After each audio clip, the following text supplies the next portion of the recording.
compris moi-même.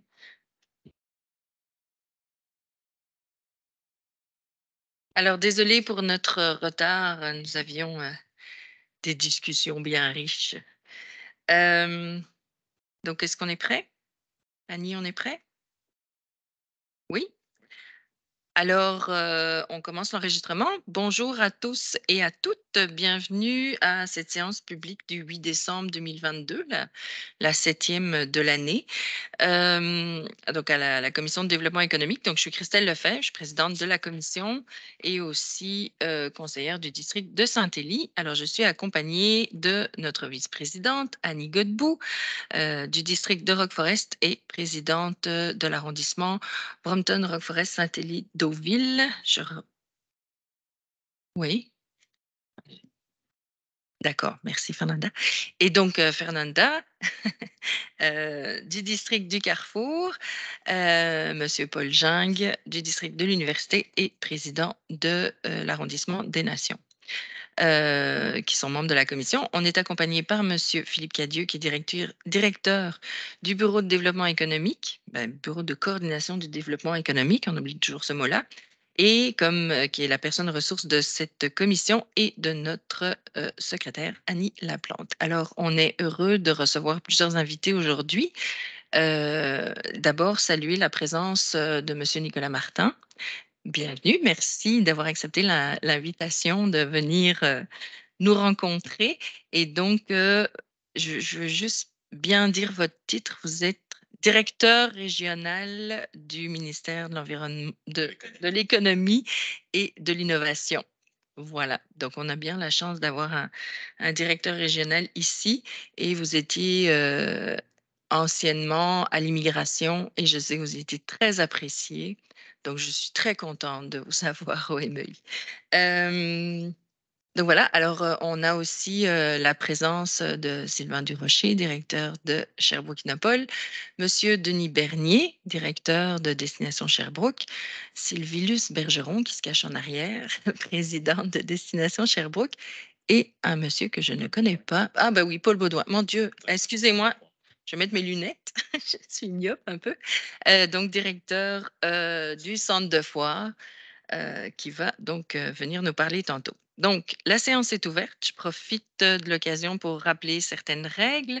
Donc, c'est une commission consultative donc qui a le mandat de fournir au comité exécutif et au conseil municipal des recommandations en lien avec sa mission. Les dossiers présentés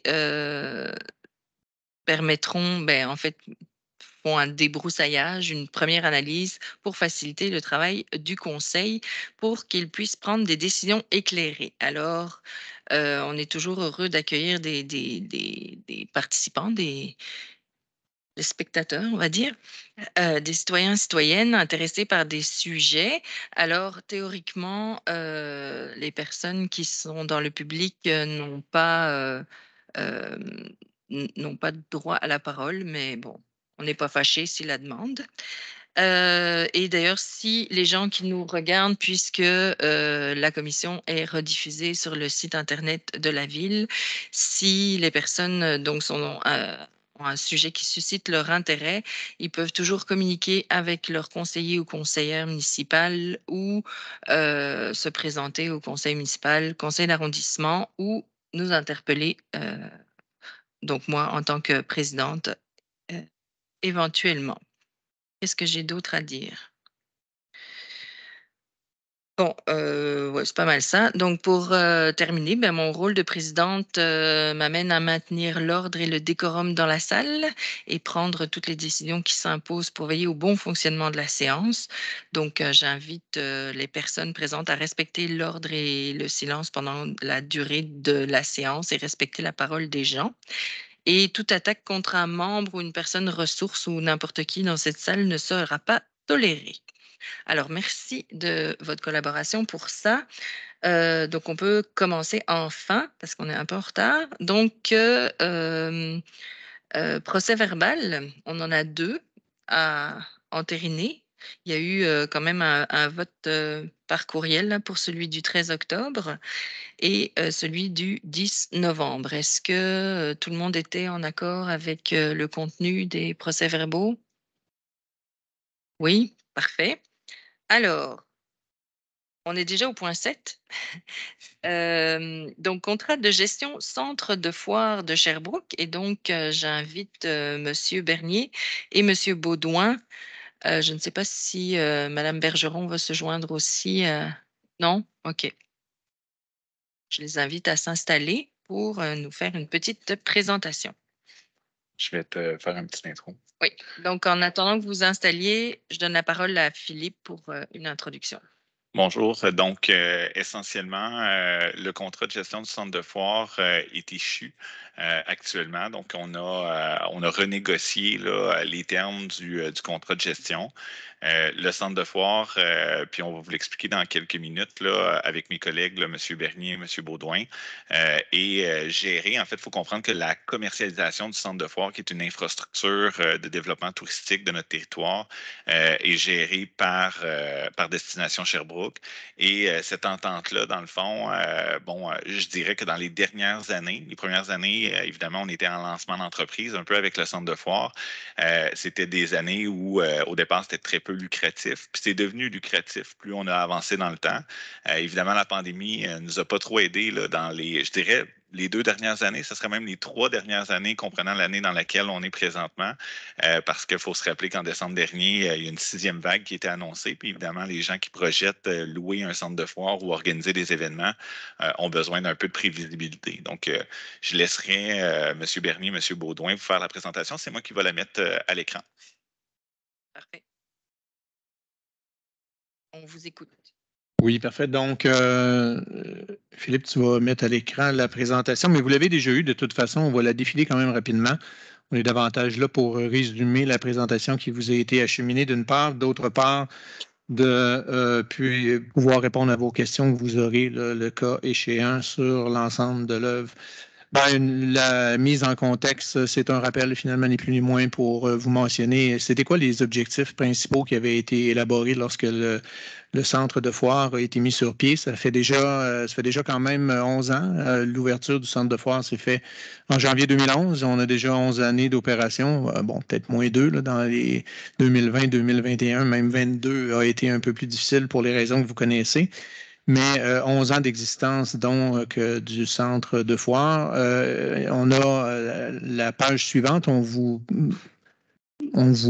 place le bref historique là, de la chronologie des principaux jalons qui ont mené, parce que c'est une réflexion quand même si l'ouverture s'est faite en 2011, qui avait été amorcée dès 2002. Ça fait quand même une vingtaine d'années qu'on parle du centre de foire et de l'importance d'un centre de foire pour le développement économique de Sherbrooke. Il faut rappeler que l'objectif, c'était effectivement de doter Sherbrooke d'un outil de développement économique. C'est dans cette optique-là que le projet avait été développé à l'origine. Et un bref rappel, là, mais c'est 22 millions d'investissements que le projet a nécessité pour la mise en place.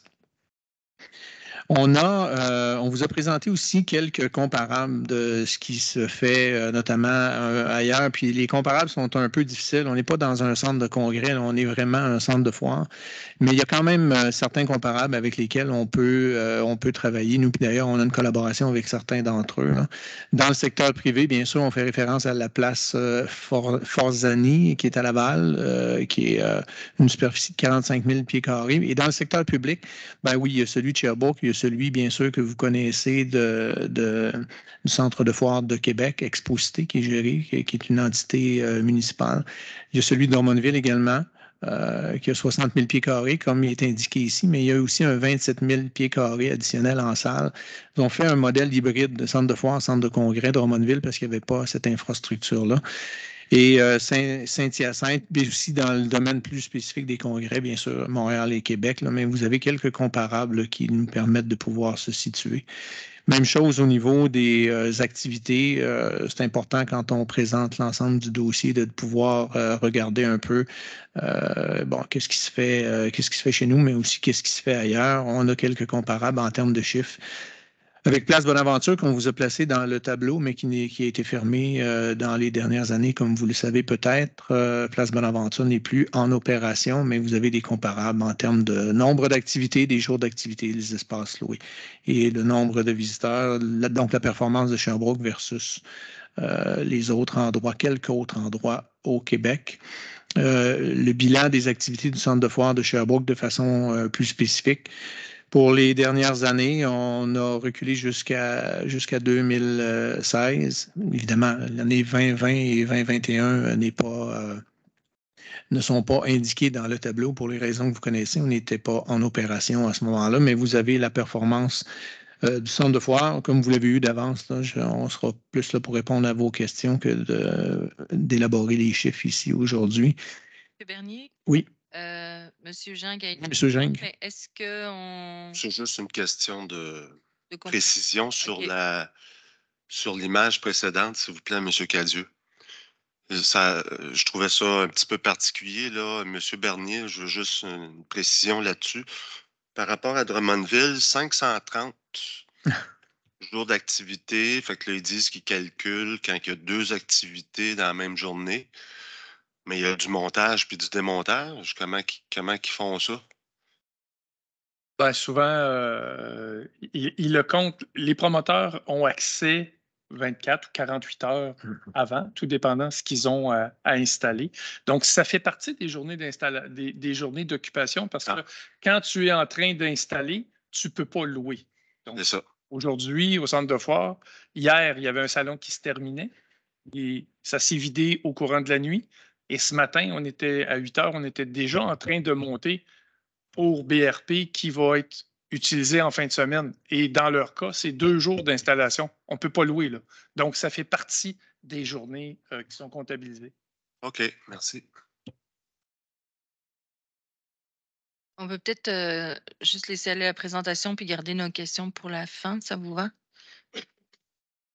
On vous parle de l'objectif principal de la rencontre d'aujourd'hui, c'est de vous parler de l'entente de gestion qui est venue à terme depuis quand même un certain temps, pour ne pas dire un certain nombre d'années.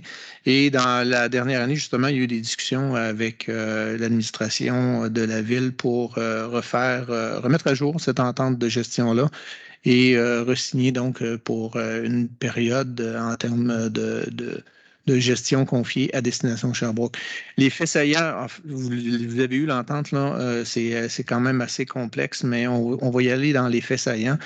L'objet de l'entente, comme vous le voyez, c'est la Ville confie à Destination Sherbrooke le mandat d'exploiter la gestion et d'administrer la gestion du centre de foire.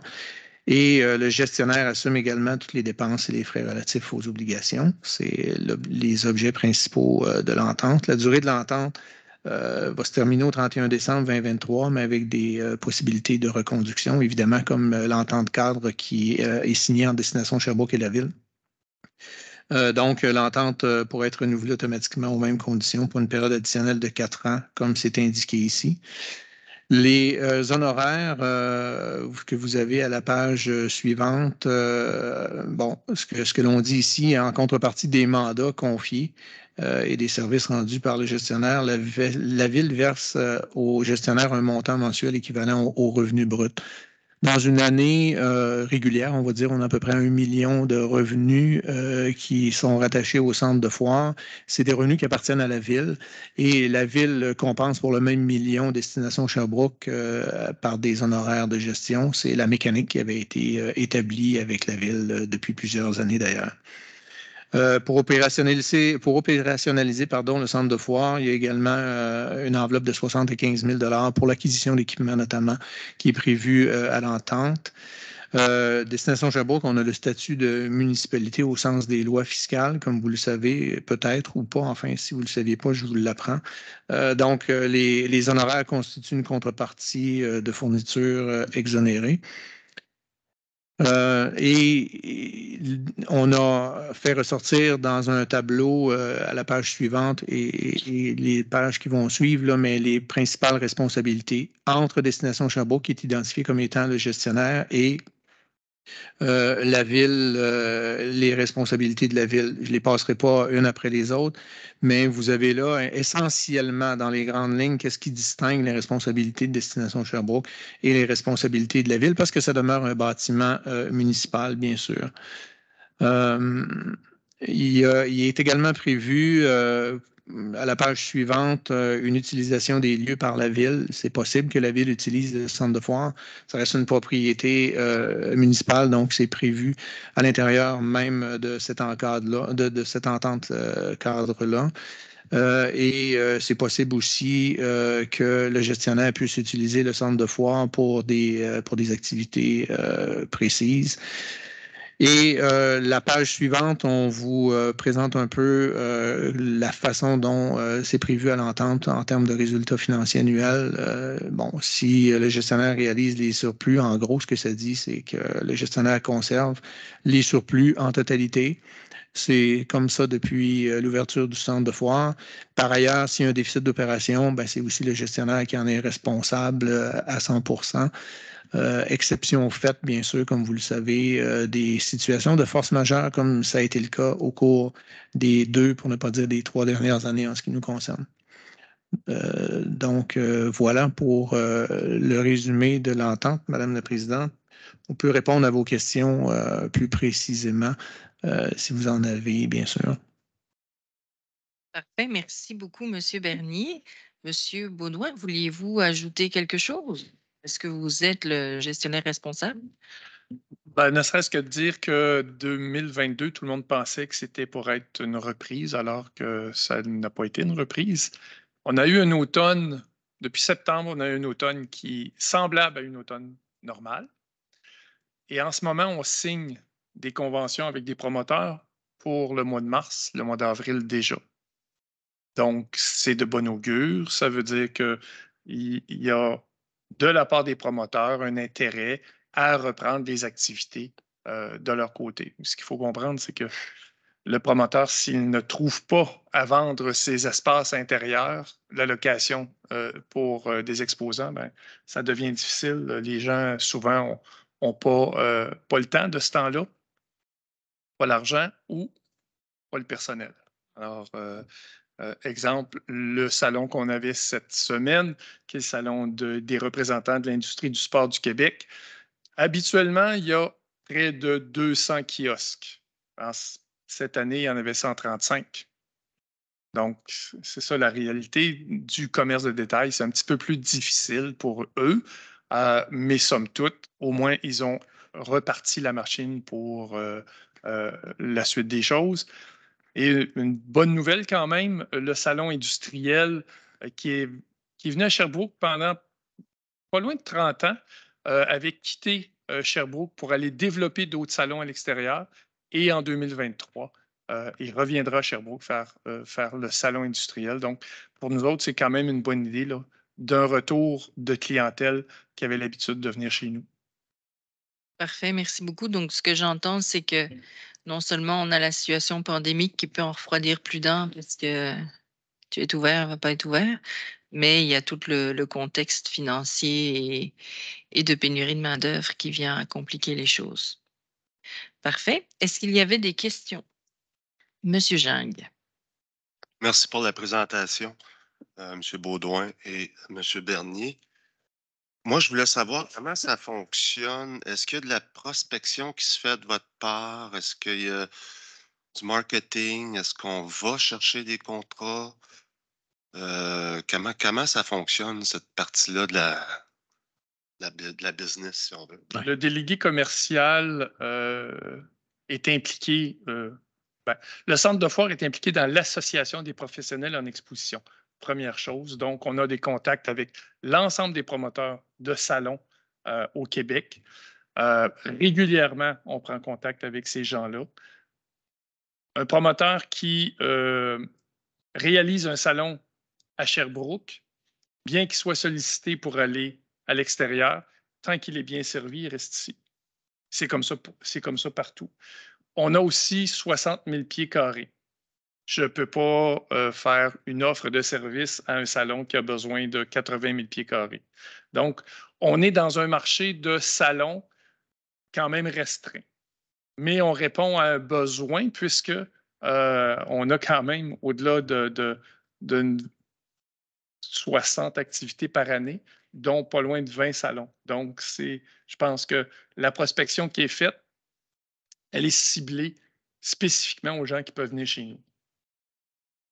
Merci. Madame Godbout? Deux questions. Je veux juste être certaine de bien comprendre. Dans le fond, l'entente qui est proposée là, c'est la même qu'il y avait avant. Là. Il n'y a pas de changement. Essentiellement la même. Quelques modifications mineures, mais dans les grandes lignes, oui, c'est la même chose. Mais c'est quoi les modifications? Bien, entre autres, pour le montant de 75 000 là, qui est versé pour l'acquisition d'équipements, antérieurement, ça se faisait via un budget d'immobilisation. C'est devenu un peu complexe de le gérer de cette façon-là. Donc, pour faciliter les choses, on a intégré ça à l'entente, ce qui n'était pas le cas avant. Mais dans les grandes lignes, c'est essentiellement le même entente, ce qui n'est pas prévu à l'entente, mais puis ça va un peu avec la question que vous avez posée, là, mais ce qui n'est pas prévu nécessairement à l'entente, mais qui l'est dans la grille de tarification. Puis j'ai oublié de le préciser, mais c'est important de vous le mentionner. C'est une entreprise qu'on gère. Donc, ce qui va être prévu à la grille, c'est qu'on doit avoir une flexibilité de gestion. Nous autres, quand le délégué, entre autres, fait des ententes, c'est une business, puis il y a une négociation qui se fait, bien que c'est prévu que la grille de tarification soit enchâssée via une réglementation municipale. On peut pas être. On doit avoir une flexibilité là, pour ça. Mais sinon, pour répondre à votre question, essentiellement la même entente que les années précédentes. Et puis le deuxième point, en fait, c'est pas indiqué là, dans la convention. Mais je sais qu'à un moment donné, il y avait une problématique d'espace de stationnement, puis il fallait louer à l'extérieur. Ça, c'est-tu encore bon? Puis est-ce qu'on le fait plus d'une manière ponctuelle ou c'est en sachet, pardon, ça devrait l'être dans la convention? Je ne sais pas si vous avez réfléchi. Oui, tout à fait. Oui, c'est une très bonne question. Puis le montant est là de 75 000 pour nous permettre cette flexibilité-là. Mais Paul, tu peux répondre là, parce qu'on est en discussion souvent quand ça déborde, comme vous le dites, quand on a trop de monde au centre de foire, puis qu'on a besoin de cases additionnelles, on va chez les voisins. Donc, oui. Ouais. Il y a une entente qui était à la pièce jusqu'à 2018 et après ça, IMEX a souhaité avoir une entente annuelle. Donc, ça coûtait à la ville, au centre de foire, 22 000 par année, nonobstant le nombre de fois qu'on y allait. Donc, on y allait 5 fois ou 12 fois, c'était le même montant. On sait d'avance qui et quelles sont les activités qui ont du débordement. Cette fin de semaine, il y aura assurément du débordement puisqu'il y aura 2350 personnes samedi soir. Mais sinon, on ne peut pas faire autrement là, que d'aller chez les voisins. Donc, le 75 000 viendra pallier à faire cette entente-là. Mais est-ce que vous rechargez ces frais-là à vos clients? Non. Le stationnement au centre de foire, il est gratuit. Donc, on ne peut pas charger pour une extension. Si le stationnement du centre de foire était payant, ce serait beaucoup plus facile à ce moment-là de refiler la facture quand ils vont à l'extérieur. Et là, on ne peut pas. OK. Philippe, puis après, je vais avoir une question. Bien, la question du stationnement n'est pas intégrée dans la convention là, directement, là, mais il y a un 75 000 là, comme ce qu'on vient de vous mentionner. L'autre élément qui est différent de l'ancienne entente de gestion, c'est tout le cas de force majeure, là, dans le fond, qu'on a intégré. Là. Il y a des articles à l'égard de ça. Puis l'exemple qu'on donne, c'est la COVID. Là. Donc, évidemment, c'est un organisme paramunicipal financé par la ville. Donc, il y a comme une limite à lui faire porter, dans le fond, les déficits du centre de foire. La première année de déficit lié à la COVID, Destination Sherbrooke l'a assumé à même ses sommes non affectées. Mais la deuxième année, là, vous avez pallié au montant, je pense que c'était 88 000 ou quelque chose comme ça. Donc, c'est ce qu'on a ajouté aussi là, dans la convention. Puis les assurances aussi sont un peu différentes. Là, c'est plus compliqué en 2022, là, les assurances. Tout à fait. Oui, c'est comme ça partout avec les assurances. Mais je voulais quand même dire que pour l'année où on a compensé le 80, je ne sais plus combien, c'est qu'on avait reçu des aides gouvernementales aussi pour ça, on avait intégré la demande là-dedans. Moi, j'avais une petite question parce que je n'ai pas très bien compris ce que vous avez dit par rapport à la tarification et puis intégré et puis au règlement. La tarification ne fait pas partie de l'entente à proprement dit. C'est un document qui est adopté par la Ville. Mais ce qui est prévu à cette grille tarifaire-là, c'est que ça donne une flexibilité aux gestionnaires, donc à destination Sherbrooke, dans les négociations. Par exemple, s'il y a parce qu'il y a plusieurs choses qu'on va vendre comme service. On a des pieds carrés, mais il y a des équipements, enfin tout ça. Et dans la négociation, on ne peut pas être carré, là. On peut pas appliquer la grille de tarification comme telle. Il y a souvent des négociations pour faire venir des promoteurs et on a besoin de cette flexibilité-là. C'est une entreprise, c'est une business. Puis, je vais vous donner la parole après, M. Cadieux, mais quand on parle de flexibilité, c'est pouvoir négocier éventuellement à la baisse pour être sûr de les attirer. Ça peut être ça. Ou, ça peut être ça ou autre chose. Scénario. Oui, ça peut être ça, comme ça peut être, par exemple, permettre à des promoteurs de s'installer, ne pas charger nécessairement la journée d'installation, nombre de tables, nombre de chaises. Il y a une variété de services que l'on offre, là, et tout ça est prévu à une grille tarifaire. Et c'est même cette grille tarifaire-là qu'on a besoin de cette flexibilité-là pour la gestion. Là. OK.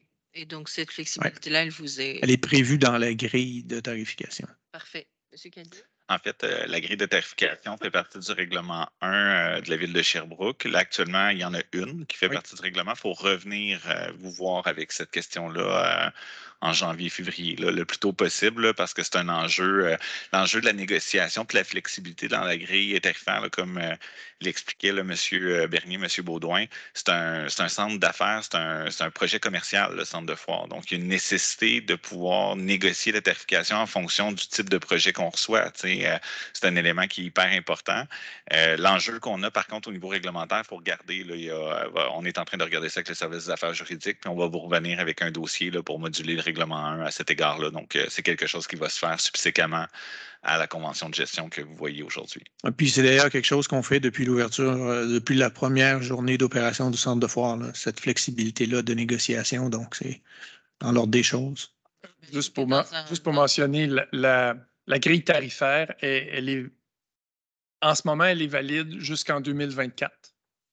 Donc, au retour des fêtes, je vais fournir à Philippe une grille tarifaire 25, 26, 27 pour être certain que, parce qu'un promoteur prépare son salon une année d'avance, mais il y a des promoteurs qui souhaitent avoir des conventions de 2 ans, 3 ans, 4 ans. Donc, on doit être capable de mentionner quel sera le taux en 2026, même si on est en 2022. Donc, c'est pour ça que nos grilles tarifaires viennent, vous allez les voir, et sont toujours de 3 ans. Et donc, c'est des grilles tarifaires qui sont des guides, mais qui ne sont pas rigides. C'est exact. Qui sont des guides, effectivement. Un promoteur qui a besoin, comme en fin de semaine, où il y aura 2300 personnes, ça se peut qu'on ait laissé, qu'on ait négocié des tables et des chaises pour être certain que tout aille bien. Là. On n'est pas, c'est pas parce qu'une table vaut 2,50 $ qu'on va lui louer les 2200 chaises 2,50 $. C'est un peu ça le principe. Oui, dans un esprit de relance, puis avec le contexte, puis pour être compétitif aussi, c'est compréhensible. Parfait. Est-ce qu'il y avait d'autres questions, d'autres interventions? Donc, on a, je vais ressortir mon document, on a une résolution. Oui. Hop. Est-ce que tu veux la mettre à l'écran? Oui, je peux faire ça. Donc, est-ce que je lis les recommandations?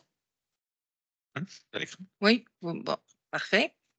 Donc, la recommandation est que la ville de Sherbrooke consente à la clause de force majeure prévue dans le contrat de gestion conservé au dossier de la présente résolution des archives municipales, que sous réserve de l'obtention par destination Sherbrooke de l'autorisation de contracter de l'autorité des marchés publics au sens de la loi sur les contrats des organismes publics, la ville de Sherbrooke autorise la signature d'un contrat de gestion de centre de foire avec destination Sherbrooke, le tout suivant les termes du projet de contrat de gestion conservé au dossier de la présente résolution des archives municipales. Que le directeur du Bureau de coordination de développement économique soit autorisé à accepter les futures annexes 4 et 5, le tout avec l'approbation préalable des services concernés par ces annexes, lesquelles annexes ainsi acceptées soient considérées comme étant les annexes du contrat de gestion.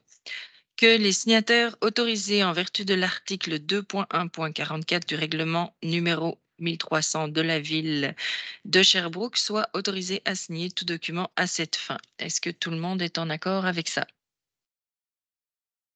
Oui, oui, parfait. Merci beaucoup pour la présentation. Bon travail. Bienvenue. Ça a l'air que ça ne dérougit pas ces jours-ci.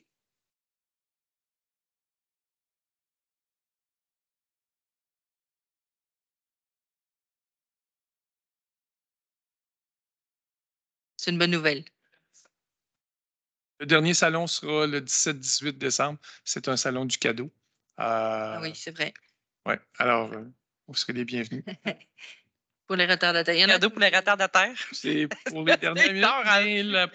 Je vais y aller. C'est une promotrice de Sherbrooke. C'est une dame qui est très, très, très dynamique. Elle fait vraiment un bon travail, en tout cas. Ouais, parfait. tant mieux. Mais donc ça, c'est un salon tout public parce que dans une conversation qu'on a eue, ce que les gens réalisent peut-être pas, puis que peut-être moi, je réalisais pas non plus à ce point-là parce que il y a les salons où tout public peut aller et puis il y a des salons très spécifiques comme celui qui vient Les salons terminer. privés. Puis je pense que celui qui s'en vient aussi. Hein? Ben, celui qu'on avait cette semaine, c'est un salon privé. Donc, c'est 135 représentants de compagnies sportives qui venaient présenter leurs produits. C'est 350 acheteurs de boutiques de sport à travers le Québec qui sont venus acheter pour l'hiver prochain. Ils sont à Sherbrooke depuis vendredi dernier. Ils ont quitté hier soir. C'est à peu près 1000 nuitées pour cette période-là. Ils ont réservé le Oh My God lundi soir pour leur soirée. Et mardi soir, ils ont réservé un autre restaurant. Donc, c'est beaucoup d'investissements. C'est beaucoup de retombées. Ça paraît pas, là, mais c'est un show comme ça, c'est beaucoup. C'est une foire commerciale, puis des clients comme ça, ben, on en voudrait toutes les semaines. Hein. C'est ça. Mais c'est ça qui est intéressant, puis que je trouve que le public doit savoir aussi. C'est pas parce qu'il n'y a pas des événements pour nous, la population, que ça veut dire que le centre de foire n'est pas utilisé Tout à fait. à son plein potentiel. Et ils reviennent 2 fois par année. Oh, donc, ils vont revenir au mois de juin. Et là, pour les, donc avec eux, pour les équipements d'été. Oui. Depuis l'ouverture du centre de foire qu'ils sont là. OK. Ils étaient à Saint-Hyacinthe. Quand je disais, ça vaut la peine. Quand je disais que tant qu'un promoteur est bien servi, ils ont quitté Saint-Hyacinthe parce que le centre des congrès de Saint-Hyacinthe a fermé. OK. Ça leur prenait un autre endroit. Ils sont venus à Sherbrooke. Ils ne regardent pas ailleurs. Ils sont jamais repartis. Et c'est le genre de démarchage qu'on a fait à l'époque pour les attirer à Sherbrooke. Et là, on les a depuis.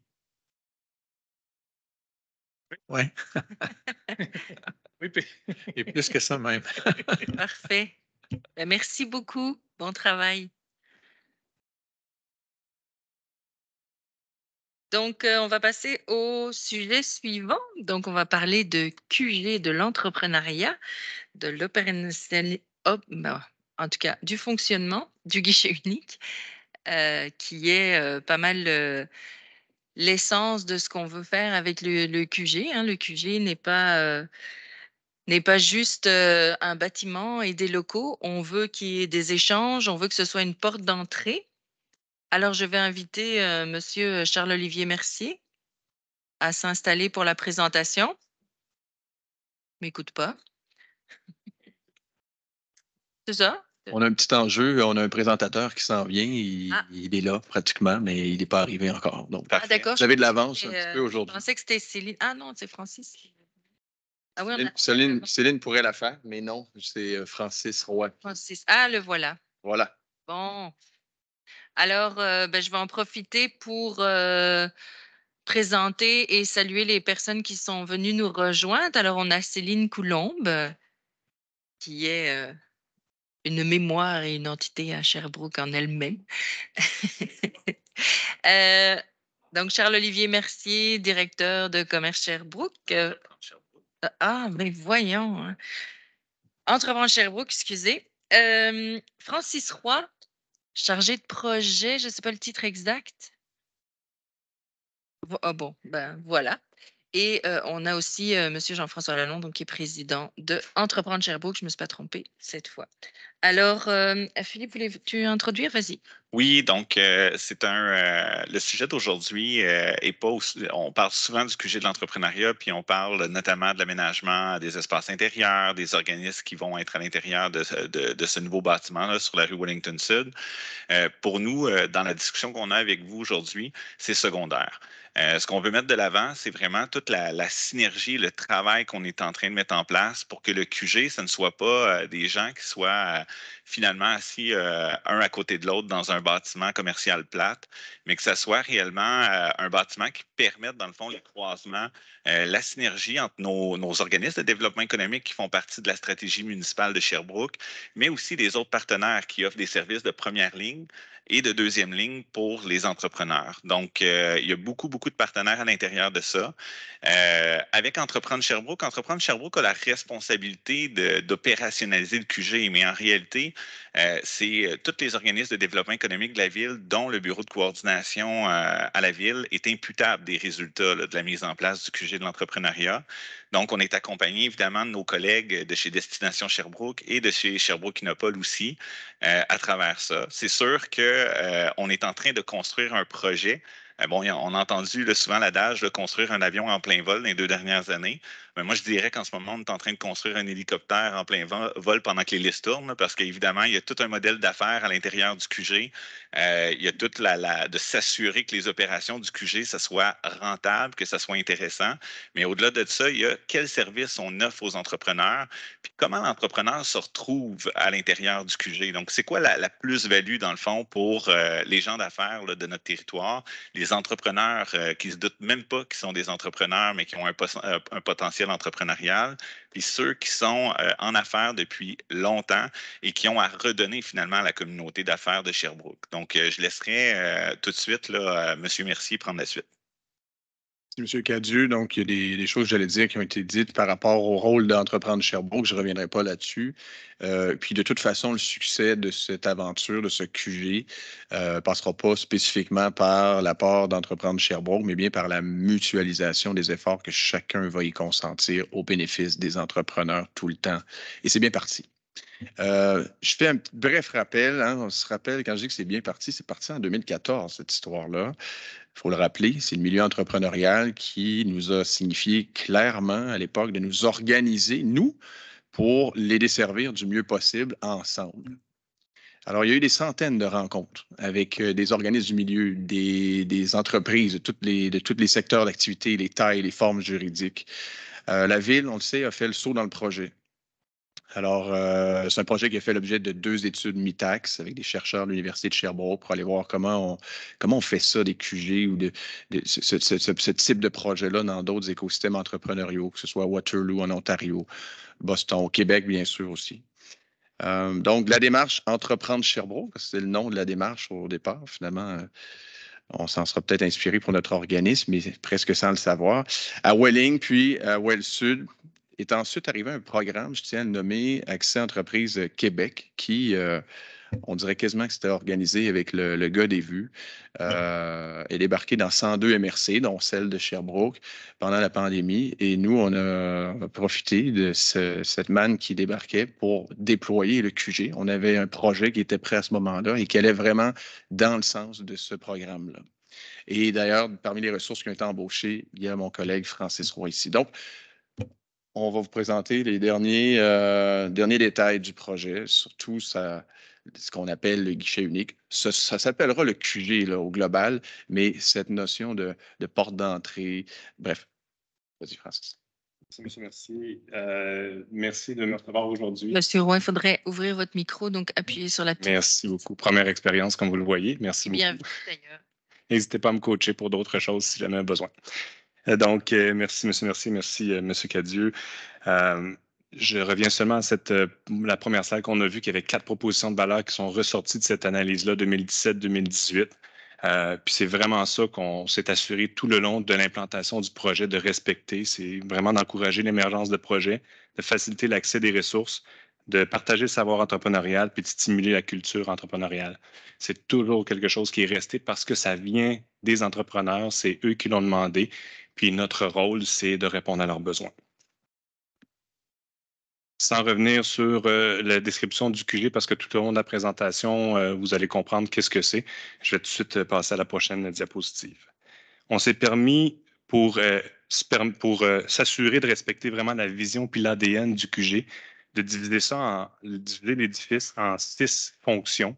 La première, c'est bien sûr le mouvement et la rencontre, parce que ça va au-delà de déménager les entrepreneurs, de déménager les organismes, mais bien de créer un milieu qui est beaucoup plus diversifié. Ça prend du mouvement de la rencontre, ça prend quelque chose qui est vivant, quelque chose qui va provoquer les rencontres imprévues. Ça prend de l'expérientiel avec une expérience unique puis sensorielle. Ça faut inclure les arts, la culture puis le communautaire. Il faut aussi, bien sûr, répondre aux services des entrepreneurs, mais aussi à une clientèle qui est variée, une clientèle étudiante, une clientèle des visiteurs, des employés. Donc, le milieu doit répondre à ça aussi, en plus d'offrir des bureaux et du commercial. Je vais pour vous aider, M. Roy. En fait, comme on l'a dit tantôt, puis M. Mercier là, a rappelé la démarche Entreprendre Sherbrooke, un des éléments qui est ressorti de cette démarche-là, premièrement, c'est l'idée d'avoir un fil conducteur clair quant au service aux entrepreneurs, mais c'était aussi particulièrement de dire que quand on allait offrir ce service-là, ils ne voulaient pas nécessairement fréquenter les organismes de développement économique dans un même milieu. Et ça, c'est un des défis du projet du QG de l'entrepreneuriat, parce qu'évidemment, on déménage des organismes de première ligne en développement économique, le pôle du savoir, un paquet de partenaires qui vont être autour du projet.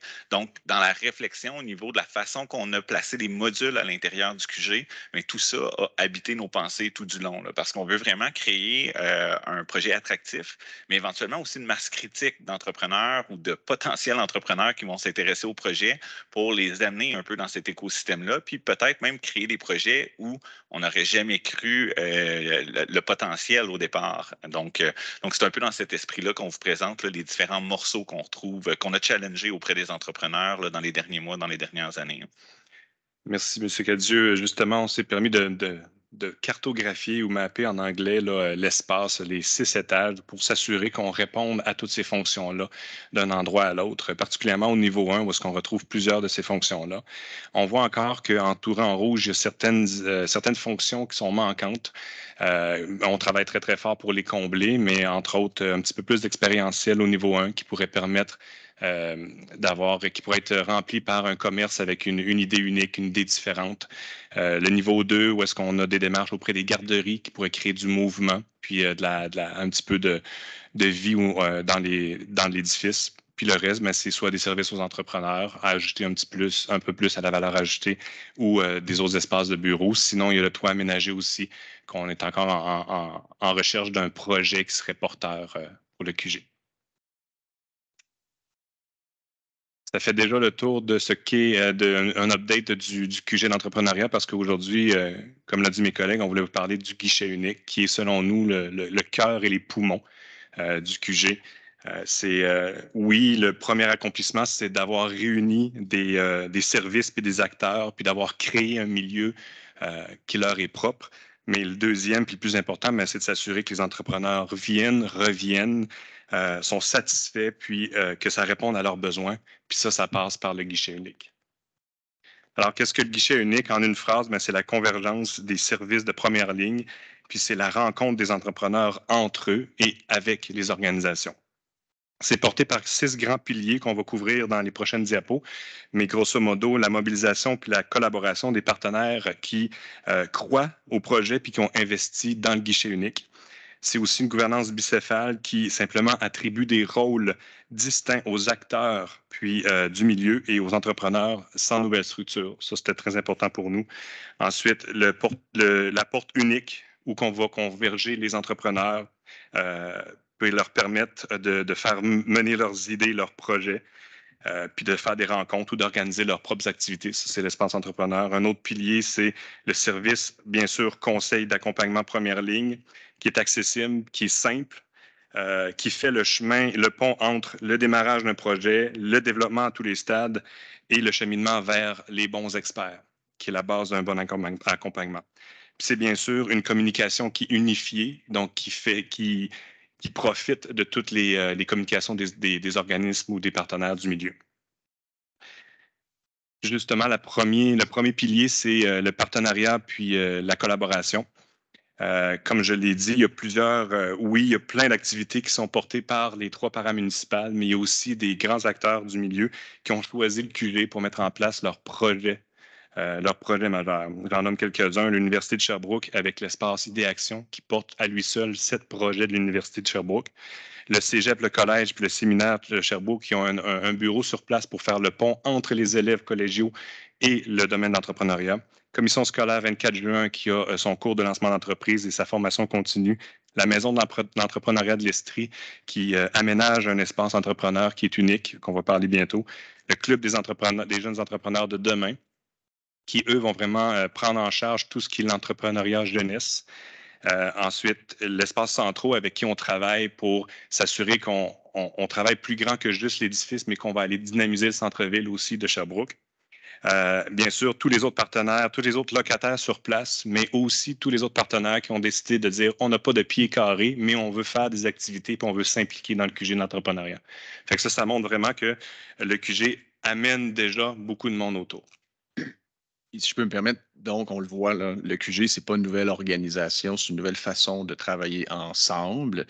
C'est une démarche qui est structurée, certes, mais qui va permettre de mettre en commun tout ce qui peut l'être dans l'écosystème entrepreneurial régional, je dirais, au bénéfice des entrepreneurs. Et chaque partenaire qui va faire partie de l'équation pourra continuer à développer ses services comme il l'entend, mais sera néanmoins invité, c'est déjà grandement amorcé, à participer à cette mise en commun. C'est plus fort que la collaboration. Ça peut aller jusqu'à de la mutualisation, des fois, d'imbriquer des choses ensemble, des morceaux de service.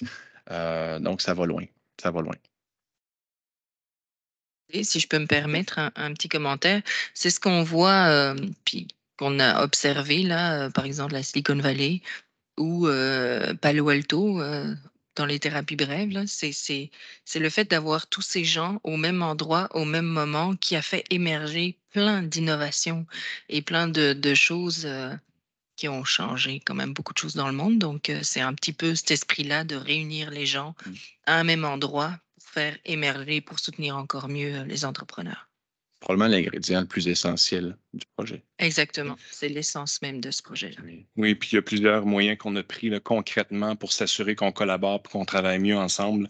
J'en nomme quelques-uns que vous voyez à l'écran, mais le premier, c'est que lors de la première année, il y a eu beaucoup d'efforts qui ont été mis pour défaire certains nœuds de collaboration, puis pour aussi mieux connaître notre écosystème, mieux savoir qui fait quoi, puis c'est quoi la valeur ajoutée qu'on a dans l'écosystème. Ça, il y a beaucoup de choses qui ont été faites dans la première année. On a créé beaucoup de comités interorganismes où est-ce qu'on mettait toujours autour de la table les bonnes personnes pour dire, regarde, on est en train de réfléchir à ça. C'est quoi votre grain de sel? C'est quoi votre partie que vous avez à rajouter auprès de ça? Je vous donne un exemple concret à cet égard-là. Dernièrement, on le sait qu'on a des CRM ou des gestions de données, dans le fond, qui se font un peu en parallèle. Pourquoi en fait, on a débuté une réflexion pour amener ça dans un outil commun. Au final, ça sert les mêmes entrepreneurs dans souvent des cas, puis c'est important aussi la pérennité de la donnée, la gestion de la donnée, la qualité de la donnée aussi, c'est extrêmement important. Fait que c'est le genre de truc très qui paraît un peu lointain, mais qui est très concret pour l'entrepreneur qui veut avoir un service de première ligne fiable, direct, rapide. Oui, puis le CRM, on a la première phase là, qu'on appelle quasiment la phase 0, ça a été de choisir ensemble une solution qui pourrait combler à plus que juste une organisation, puis de déjà s'asseoir et dire comment est-ce qu'on bâtit l'architecture pour se permettre de, quand arrivera le temps de joindre d'autres partenaires, on puisse le faire. Fait que ça a été fait partie, là, c'est un des exemples de comment est-ce qu'on travaille mieux ensemble. Le deuxième pilier, c'est la gouvernance qui est bicéphale. C'est juste une organisation des rôles et responsabilités des acteurs puis des équipes actuelles. On a mis en place une gouvernance qui laisse un certain pouvoir à l'entrepreneur de créer son propre milieu et d'organiser ses activités qui lui ressemblent, tout en gardant une partie administrative qui, elle, va s'assurer de garder l'ADN puis la vision commune du QG.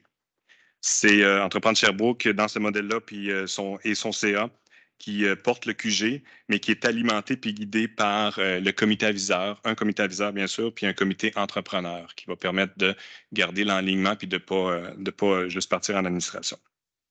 Justement, ce qui s'en vient dans les prochains mois, c'est l'implantation, c'est la transition entre un mode projet puis la mise en place d'une gouvernance d'opérationnalisation.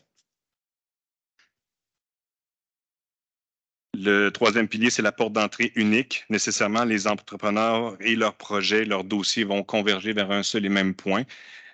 Comme le QG va donner la référence, on évalue à 482 visites quotidiennes dans la tour du QG.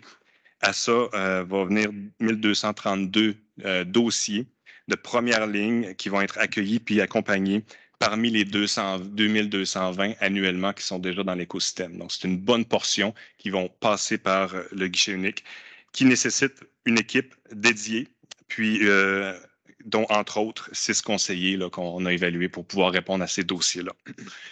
Et juste pour, Oui, en fait, juste pour compléter, on est parti, ces chiffres-là sont partis de ce qui est de l'existant. Donc, dans le fond, on a des portes multiples dans l'écosystème. Avec les partenaires, dans le fond, on a fait le tour des partenaires pour voir, vous accueillez combien d'entrepreneurs, vous servez, vous donnez combien de services à combien de personnes par jour, etc.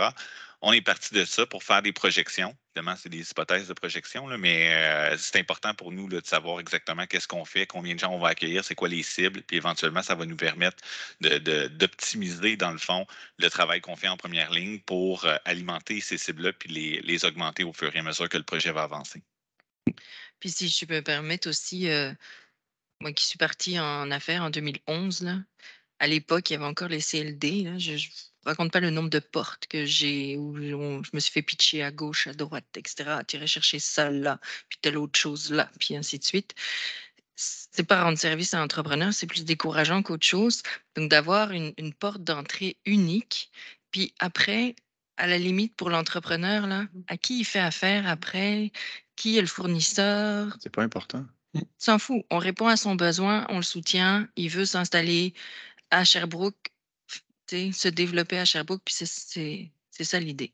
Puis vous le verrez dans le modèle, mais le but du guichet unique, ce n'est pas de retenir l'entrepreneur, mais de l'accueillir, d'y donner un endroit. S'il a besoin, il est là. Puis si son besoin, c'est d'aller vers une organisation, il va être redirigé vers une organisation. Oui. Vers la réponse à son besoin. Justement, pour accueillir ces entrepreneurs-là, oui, on a besoin d'une équipe, mais on a aussi besoin d'un lieu qui leur est dédié, puis qui encourage à réseauter puis à inspirer des projets uniques.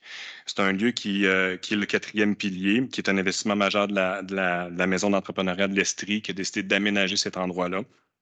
Il y a plusieurs objectifs, là, entre autres d'offrir le lieu rassembleur et inspirant, de répondre à leurs besoins, de proposer une expérience immersive, puis de créer une communauté, puis de générer des connexions authentiques qui, on le voit à l'écran, là, une ambiance et une architecture qui est unique avec une œuvre artistique centrale puis une œuvre générative interactive qui va vraiment amener les gens à être dans les lieux et à les occuper, à les habiter. Le mobilier, il est flexible, qui peut permettre de s'adapter à l'utilisation du moment. Puis on le voit en bas à gauche, là, plusieurs configurations de mobilier qui dit, on est en après-midi, il y a un atelier, on est capable d'utiliser l'endroit pour ça. On n'est pas campé à une seule et même utilisation pour une salle, ce qui permet de s'adapter puis d'évoluer selon le besoin. On pourrait partir d'une manière puis dire, au plus tard, c'est les entrepreneurs qui ont décidé de changer leur endroit, de l'adapter, de l'évoluer, ça va leur appartenir parce que l'endroit est conçu pour ça. Un élément important de ça, on parle de l'entrepreneur là, comme si c'était un profil précis. Là, on s'entend qu'être un entrepreneur, il y a de multiples secteurs d'activité.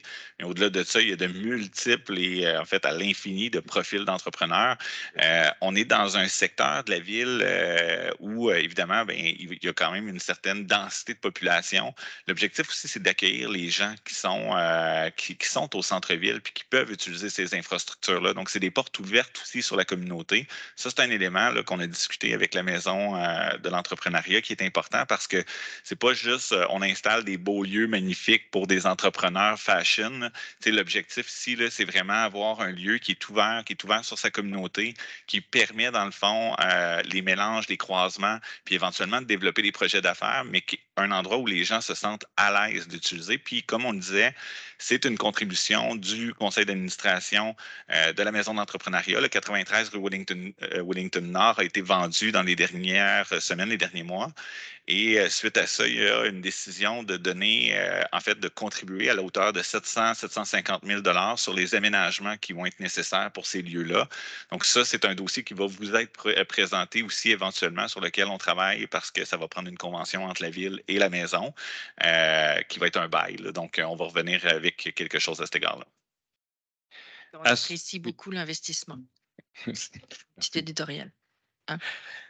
À ce lieu, ça est directement lié les bureaux du guichet unique. Donc, les bureaux où est-ce que les conseillers en accompagnement vont être en première ligne vont être là.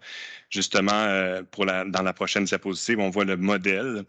Ce modèle-là a été, ce n'est pas un modèle Entreprendre Sherbrooke, c'est un modèle de l'écosystème. Donc, dès le début, on a rencontré des équipes, on a fait des comités pour dire est-ce que ce modèle-là, il est bien, est-ce qu'il s'adapte aussi à votre réalité? On l'a construit ensemble à travers des comités de validation pour le mettre assez bien bâti pour être rassurant, mais pas trop pour être capable d'être évolutif puis adaptable.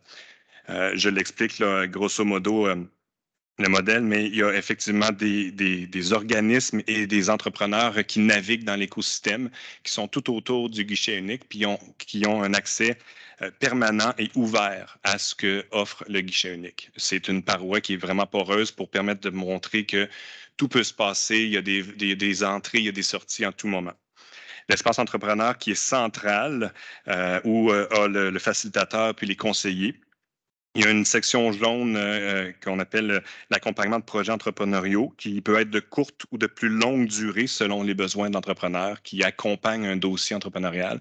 Puis il y a aussi la section animation du milieu qui est en orange à l'écran, qui lui est un peu une sélection à la carte de toutes les activités qui s'offrent dans l'écosystème. Donc, que ce soit l'accompagnement qui veut aller chercher des activités va pouvoir le faire, que ce soit un partenaire qui veut aller chercher une activité pour l'offrir à son entrepreneur de deuxième ligne, ou qui est en train de bâtir son modèle d'affaires, il peut le faire aussi. C'est comme je dis, un à la carte là, qui est offert à tout l'écosystème.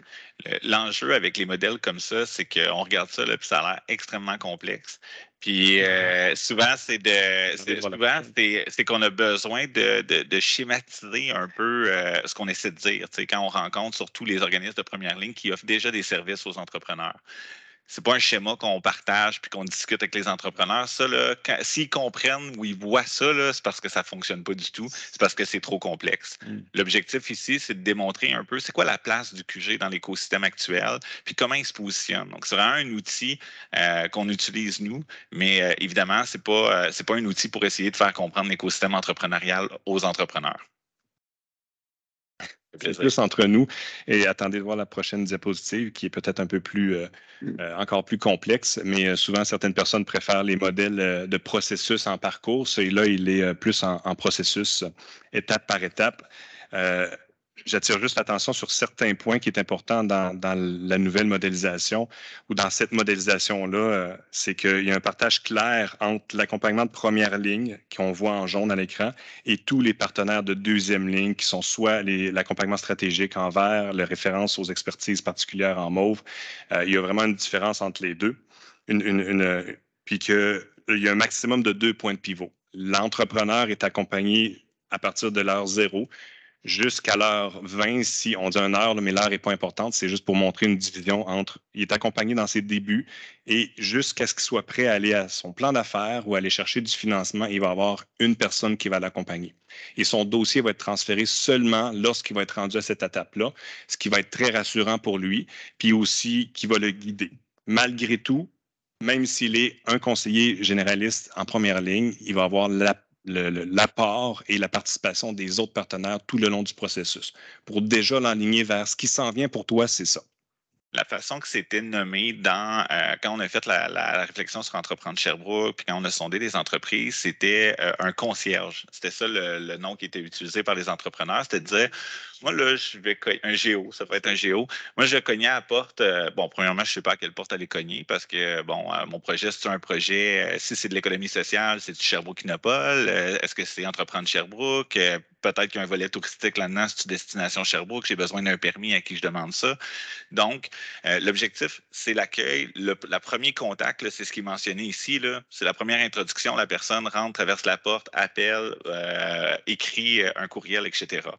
après, dans le fond, ce serait facile de dire à la personne, hey, va chercher ton formulaire. Puis là, c'est bon, là, avec Ciné Cadeau de ce temps-ci, le formulaire A38, là, je ne me rappelle plus c'était quoi le bon libellé, les 12 travaux d'Astérix et Obélix. Et là, la personne là, elle part dans l'écosystème, puis c'est tous des gens qui sont, en fait, une partie d'entre eux, c'est des gens qui sont financés à même la stratégie municipale de développement économique. Et c'est pas pour mal faire, mais c'est qu'il va avoir différentes étapes qui peuvent rendre complexe le projet et qui peut même essouffler l'entrepreneur ou l'entreprise puis décider tout simplement d'aller investir ailleurs. Donc là, l'objectif, J'en témoigne. Je suis passée par là. Donc, il y a un premier contact. Après, l'objectif, c'est pas non plus de retenir l'entrepreneur. J'ai besoin d'un terrain industriel. Voilà, va voir Sherbrooke-Innopol et la ville de Sherbrooke. On va s'occuper du financement, d'attacher le projet. J'ai besoin d'avoir un local commercial. Bon, Entreprendre Sherbrooke fait du démarchage, fait de la localisation commerciale. Donc, l'objectif, c'est pas de le retenir, comme le disait tantôt Francis. Mais après ça, ça se peut qu'il ne se retrouve pas dans l'écosystème où son projet d'affaires, ça nécessite un peu de travail dans son modèle d'affaires, ça nécessite un peu d'accompagnement. Et c'est là que l'étape 2, l'étape 3, bien là, on fait un accompagnement qui est plus personnalisé. Ce qu'on ne fait pas actuellement. Des fois, on le fait quand on a du temps, là, mais nos ressources, là, en général, là, ils se préoccupent beaucoup. Quand c'est tangible, on a le financement, le projet il est clair, on est capable d'accompagner. Mais parfois, des fois, le petit touch de plus d'accompagnement, bien, ça va permettre d'aller chercher des projets là, qui actuellement, on n'estime même pas qu'ils font partie des potentiels pour le territoire. Donc, encore une fois, c'est un modèle parce que nous autres, on a besoin à un moment donné de mettre ça sur papier, là, de garrocher ça puis de dire bien, comment que ça va se vivre. Mais pour, mettons, être très clair, là, la façon que ça va se vivre, là, c'est que c'est une porte virtuelle, physique, commune. Puis en fonction du besoin, dans le fond, on fait un accompagnement plus spécialisé ou sinon, ben, on s'assure que la personne chemine bien dans l'écosystème puis on la suit du début jusqu'à la fin de son projet pour s'assurer là, d'avoir toujours une personne, une porte d'entrée, un alignement clair par rapport au cheminement du projet. Là. Je vais... Hein? Peux-tu réagir? Oui, oui. Et puis, si je peux ajouter aussi, c'est vraiment important cet accompagnement parce que quand on se lance en affaires, parfois, on est tout seul. Il y a la peur, il y a notre propre peur, puis il y a tout ce que notre entourage nous projette comme peur. Et il y a une sensation d'isolement aussi. Tu sais, on est tout seul, puis on se pitche dans le vide en prenant tout le risque financier. Et là, d'être accompagné, ben, c'est rassurant. Et on le voit, il y a tellement d'entreprises qui ferment avant tu sais, leurs 5 ans, etc. Mais avec ce modèle-là, je pense que, tu sais, il faudrait qu'on se donne des statistiques, là, ça, c'est intéressant. Mais je pense qu'on peut vraiment pérenniser des entreprises. Puis le maillage aussi qu'on peut faire dans une optique de relève, parce qu'on aura une connaissance proche de tout ça, c'est aussi précieux, là. Annie? Est-ce que vous avez fini? Est-ce qu'il ne reste pas grand-chose ou on pourrait réagir tout de suite? Parce que je voulais réagir à ce qu'il a dit, mais en même temps, si vous n'avez pas fini. En nombre de slides, c'est 3. Pardon? En nombre de slides, il reste 3 slides. Il en reste 3. OK, parce que. Dans la fin? Parce que dans la présentation que j'avais, Oui, c'est la dernière. Même, que hein? C'est pas la même. Vous n'avez pas la même présentation que nous autres, c'est ça? C'est pour ça? OK, bien. Okay. Il ne reste pas beaucoup. Ben, Mais ça peut être maintenant aussi. Mais si vous voulez réagir, on passera plus vite.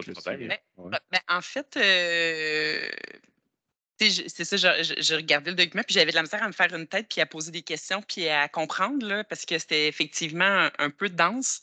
Mais ce qui est très, très, très important, puis dans les faits, là, c'est que l'accompagnement, la volonté là, de simplifier le parcours de l'entrepreneur, parce que c'était ça l'objectif, simplifier le parcours de l'entrepreneur, c'est même avant 2014.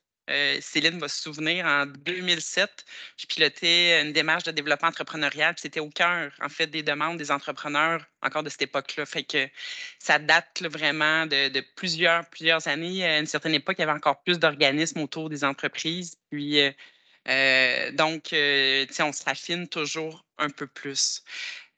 Donc, l'entrepreneur, pour moi, il est au cœur, c'est certain, de cette démarche-là. OK? Puis, ce qui est comme pas clair, c'est que il y a quand même, je crois, différents types d'entrepreneurs ou de types d'entreprises aussi. Puis là, on dirait qu'on essaie de tout mettre dans le même moule quand on regarde là, ce diagramme-là. Et c'est là où je ne suis pas certaine de bien comprendre à quel point on va être capable de moduler parce que quand on voulait garder là, 3 organismes, c'est pour que ces types d'entrepreneurs-là, tout dépendant du stade où ils sont, qu'ils puissent bien se reconnaître. Je ne sais pas si je me fais bien comprendre là, dans ma préoccupation. Tout à fait. Tout à fait. Oui, puis et là, c'est ça. Fait que c'est ça que on dirait que c'est assez perdu là, dans ce que vous nous présentez. J'entends quasiment que c'est trop simple, ce qu'on présente là, mais on a plus compliqué encore. Mais c'est garder de le. Non, mais effectivement, parce qu'on le sait, écoutez, de l'accueil, on en fait déjà. Là. On est des experts en accueil, que ce soit à Sherbrooke, Innopol, Destination, Entreprendre Sherbrooke et dans d'autres organismes aussi. Donc, on sait décortiquer ça, puis on fait face à des cas de figure extrêmement diversifiés, des stades de développement d'entreprise qui sont extrêmement diversifiés. Des secteurs d'activité, bien sûr, des formes juridiques. Donc, on a identifié, bien sûr, des personas déjà. On appelle ça des personas. Donc, on s'imagine tel type d'entrepreneur qui vient. Est-ce que notre modèle fonctionne avec cette personne? Oui, très bien. Ou on l'adapte un petit peu. On a déjà fait cet exercice-là. Mais ça, on est habitué de le faire déjà au quotidien. Déjà. Dans le fond, un bon accueil, c'est évidemment de répondre essentiellement aux besoins de l'entrepreneur qui nous les communique. Nous, par expérience, on pose des questions, on sait ce qui se trouve dans l'écosystème, on sait ce qu'il y a dans le buffet entrepreneurial. Et puis, on peut, des fois, on amène l'entrepreneur à cheminer, des fois dans des voies qu'il n'avait pas anticipées aller. Et puis, on lui pose des questions qui l'amènent vers d'autres questionnements. Des fois, on le laisse avec ça. Il revient. Finalement, il a besoin d'un accompagnement additionnel sur d'autres dimensions de son entreprise. Donc, il y a un petit jeu d'aïkido comme ça. Il vient, il nous exprime quelque chose, on lui pose des questions. On ne va pas l'accaparer avec ça. On est là pour répondre rapidement à ses besoins, mais il y a peut-être autre chose. Puis on en profite maintenant, désormais, pour lui mentionner qu'il y a tout un écosystème, il y a des activités que plein d'organismes organisent, mais vous voyez-vous, maintenant, on va les mettre ensemble. Elles sont toutes là, les activités. Les formations qui s'en viennent dans l'écosystème dans les 4 prochains mois, les voici. Voilà. Celle-là est organisée par Sherbrooke Innopol, celle-là est Vol, celle-là, le centre 24 juin, etc. Il y a telle activité de réseautage qui s'en vient, il y a telle formation, etc. Donc, on va en profiter quand même au passage pour leur dire, vous faites partie d'un écosystème, voici ce qu'il y a dans le buffet. Et puis finalement, ça pourrait vraiment les intéresser d'aller voir toutes ces opportunités-là. Ça ne les intéresse pas. C'est réglé, porte 3e étage et puis aide à la localisation, on l'a nommé tout à l'heure, puis ça finit là. Mais il saura que quand même, il y a tout un éventail de services dans cette ville-là. C'est intéressant. Puis après ça, nous, on s'adapte à chaque entrepreneur qui soit à veille de vendre son entreprise, qui veuille intégrer, fusionner, qui veuille en acheter une nouvelle, qui soit en pré-démarrage et qui soit même pas certain d'être un entrepreneur. On a des services dans l'écosystème, pas à Entreprendre Sherbrooke, mais dans tout l'écosystème pour tous ces cas de figure-là. Puis nous, c'est à nous de nous organiser pour répondre à ces cas de figure-là. Ce que vous voyez là, c'est le travail qu'on fait en arrière. On se parle, on s'organise, on s'arrime, on se partage des façons de faire, des outils, etc. On collabore, puis pour être capable de répondre justement de façon agile à chaque entrepreneur. Ce qui fait la force du modèle ici, c'est que, puis ce qui va faire que ça va être beaucoup plus simple que ce qu'on voit présentement, c'est que ça va être un conseiller qui va l'accompagner, puis qui va le simplifier, puis qui va l'adapter. Fait que lui, comme l'a dit M. Mercier, va se revirer, va se diriger une machine qui est très compliquée en arrière. Je suis la seule personne ressource pour toi, je te le simplifie, puis je te le fais, je t'accompagne comme ça. Donc, ça va être son travail. C'est un modèle qui est déjà en test aussi, qu'on a déjà commencé à essayer, puis on va l'ajuster. Puis c'est pour ça qu'on veut rentrer en mode opérationnalisation, parce que là, on va commencer à le tester avec tous les autres figures de cas qui peuvent exister dans le système. Donc là, on va commencer à dire, finalement, il faut changer ce morceau-là parce que pour tel type d'étudiant ou tel type d'entrepreneur, ça ne fonctionne pas. Donc, c'est les 3 étapes qui vont permettre ça va être plus simple que ce qu'on voit présentement. Oui, parce qu'effectivement, le volet de démarrage, mais tu sais, des plus vieux entrepreneurs là, qui sont plus établis, il faut qu'ils se reconnaissent aussi dans ce. Ils ne veulent pas juste de l'accompagnement. Les plus vieux, des fois, ils veulent partager leur savoir-faire. Tout à fait. Ils veulent résoudre des équations entrepreneuriales ou d'innovation sociale. C'est ce qu'on souhaite qu'ils fassent. Ça va dans les deux sens. Hein? Mais bon, mais pour les organismes là, qui ne sont pas prévus d'être à l'intérieur. Comme, mettons, tu l'as bien nommé, là, j'avais oublié leur nom, j'avais Femmes et Sœurs en tête, mais c'est vrai que c'est Evol là, maintenant, là, Oui. ou Evol, je ne sais pas comment il l'appelle. Comment? Evol. Evol? Oui. OK, d'accord. Sur Wellington, pas très loin. Evol. Bon, en tout cas, Femmes et Sœurs, ex-Femmes et Sœurs, mais ou encore, tu sais, il y a quand même d'autres organismes, là, la coopérative, là, pas la coopérative, mais la fédération. Voyons, madame. Le CDRQ? Oui, genre. En tout cas, vous savez, là, Oui. tous ceux là, qui ne sont pas là, qui sont, en fait, ne sont pas villes, puis qui ne sont pas dans les organismes là, partenaires. Il y en a quand même plusieurs satellites. Comment ça sont. Hein? Mais ils sont là quand même. C'est ça. Comment sont impliqués? Parce que là, je le vois pas tant que ça. Là. Pour moi, c'est important parce que quand on a mis en place là, la nouvelle gouvernance, oui, on joue un rôle de leader, là, mais de la ville. Fait que pour nous, c'est important que tous les partenaires se retrouvent aussi. Là, fait que ça, je voudrais aussi mieux le comprendre. Là. Déjà, on a commencé à faire une cartographie ou un listing de tous les organismes qui existent dans l'écosystème, puis de trouver leur valeur ajoutée là-dedans. Donc, ils sont déjà partie prenante. Ils ont déjà été en contact avec l'équipe d'implantation du QG pour voir, OK, tu sais, c'est quoi, qu'est-ce que tu fais? J'en ai parlé, de mieux comprendre l'écosystème. On a des outils. Un des outils là-dedans, là, c'est le répertoire des organismes pour référencement ou même le répertoire pour le financement. Donc, il y a ça que les conseillers peuvent utiliser. Puis dire, ben, il y en a plusieurs, ben, lui ici, il va pouvoir t'aider. Donc, ils sont toutes parties prenantes sans nécessairement être assis là. C'est la job du conseiller de les inclure au bon moment. C'est ce qu'on fait déjà quand même dans nos accueils, c'est-à-dire qu'on a ces outils-là, mais on l'a chaque organisme. Maintenant, on va essayer de mettre tout ça en commun. C'est déjà commencé comme travail. On a déjà ce réflexe-là. Notre idée, on n'est pas payé pour s'accaparer des entrepreneurs. On est payé pour les amener vers les ressources, les outils, les réponses à leurs besoins. Et puis, si c'est Evol, c'est Evol. On fait un appel. Bon, puis on valide si ça doit aller, si on passe le flambeau à Evol. On continue d'être en contact avec l'entrepreneur à la limite pour l'assister dans son parcours entrepreneurial. On fait intervenir des nouveaux joueurs dans l'équation quand même. Et puis, après ça irait vers un autre type de financement, par exemple. Ça peut faire intervenir d'autres. C'est très perméable, tout ça. Okay. Il y a des infrastructures aussi dans le QG. Il y a quand même, je pense que ça va être très populaire là, parce qu'un des enjeux qu'on a, notamment dans le secteur ici de la ville, c'est qu'il y a très peu de salles locatives. Là, on va avoir une densité quand même d'organismes, de partenaires de première ligne. Donc, on s'attend à avoir, puis d'ailleurs, hier, là, j'ai discuté avec la table des MRC puis avec Économie Estrie. On s'attend à ce que ça soit très utilisé, le QG, pour ça. Là. Fait que ça va les rapprocher aussi du lieu physique. Puis en même temps, on va falloir s'assurer que les conseillers aient les outils nécessaires pour connaître l'écosystème et l'offre de services. C'est certain. Là. Il y en a déjà beaucoup d'outils mis en place. Là. Okay. Juste pour prendre l'exemple des vols, et on les a approchés, ils ont dit on est bien logé sur la rue en ce moment, la rue Wellington, on verra pour l'avenir. Pour l'instant, on n'ira pas dans le QG. On sait que vous êtes là. C'est sûr qu'on va se manifester dans le QG régulièrement. Donc, ils vont venir. Puis Espace Inc. aussi, j'imagine. Inc, bien sûr. On les rencontre demain encore et encore. Mais oui, on est en contact avec tout le monde. OK. Bon, j'aime ça entendre ça. Puis il y a un pied carré, tu sais, les gens qui ne seront pas localement sur là, le pied carré là, qui est utilisé. Là. Au-delà de ça, tous les autres partenaires qui sont soit au centre-ville, soit ailleurs à Sherbrooke, ont leur place, puis ont une porte ouverte pour dire viens faire de l'activité, viens utiliser le QG, même si tu n'as pas un pied carré. On va faire attention aux vendeurs, par contre. Aux vendeurs? S'il y a des gens qui viennent vendre leurs services, qui viennent s'accaparer, des entrepreneurs, on va quand même veiller au grain. OK? Donc, on ne veut pas qu'ils viennent s'installer pour vendre leur salade à tout prix. Des fois, ils ont peut-être une bonne solution, mais des fois, c'est peut-être pas la bonne non plus. Il va falloir quand même être vigilant. OK. Il y a le volet de service ville.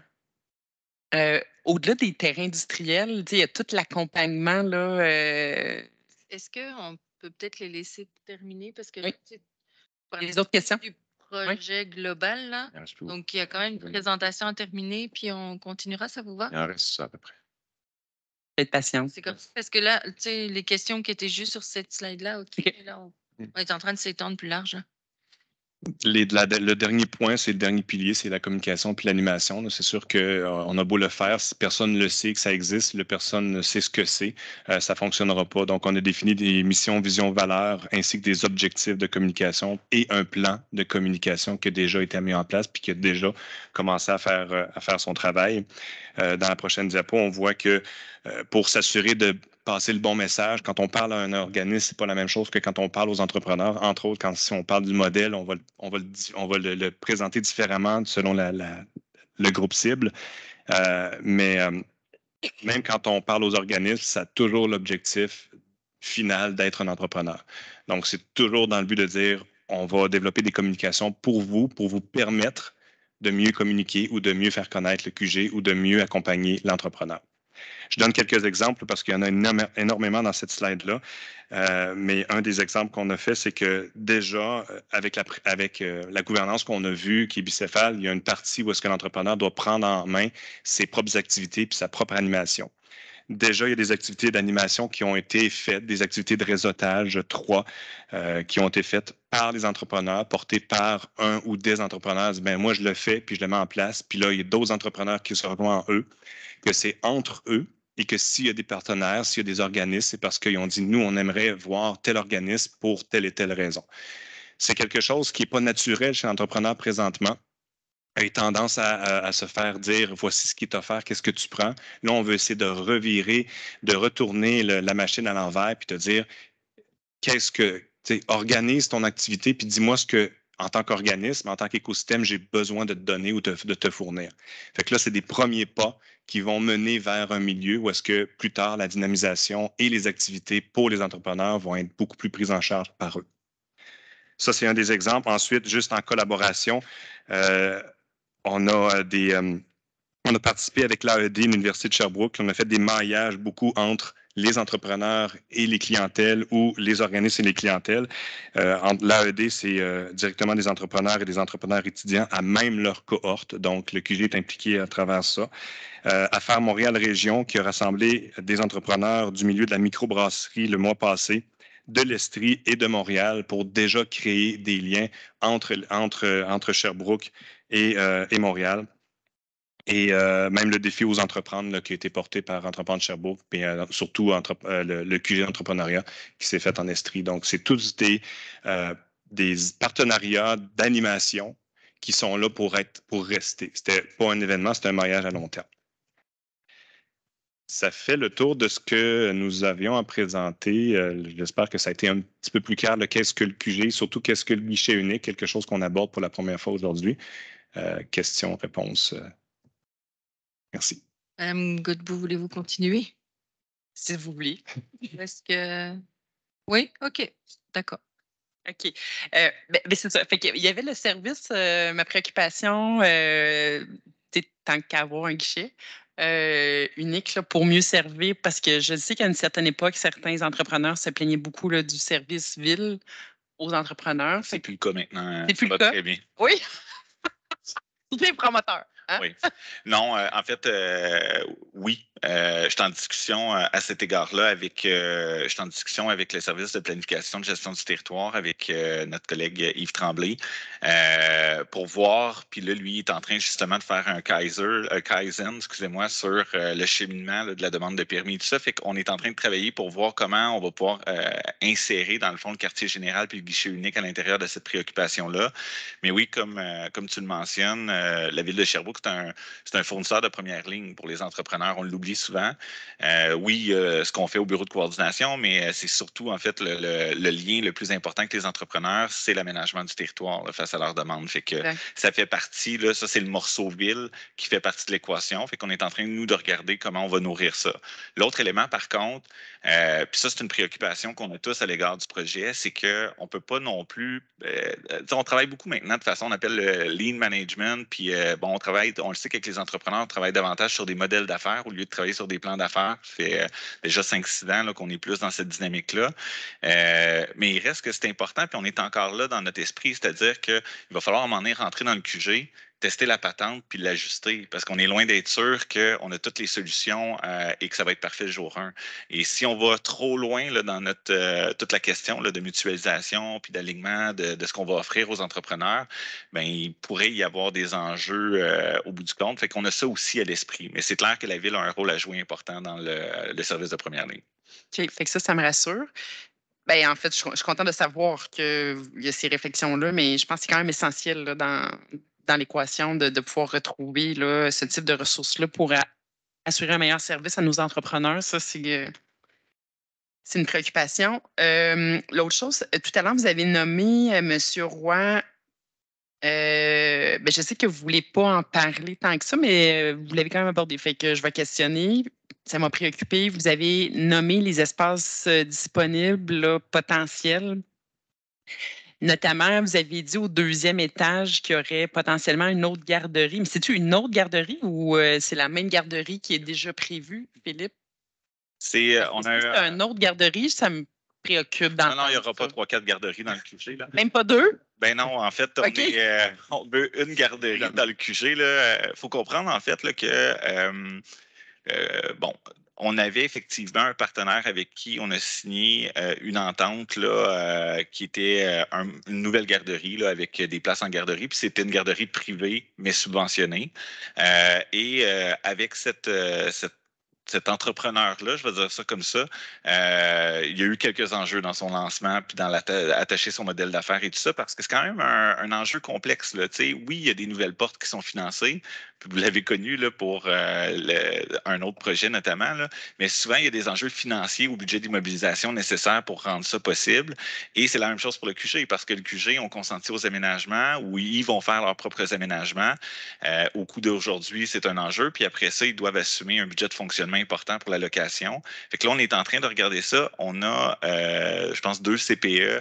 On est en train d'attacher peut-être un autre partenaire, mais c'est clair que c'est une priorité pour le projet de QG. C'est une demande qui a été faite depuis le début des partenaires.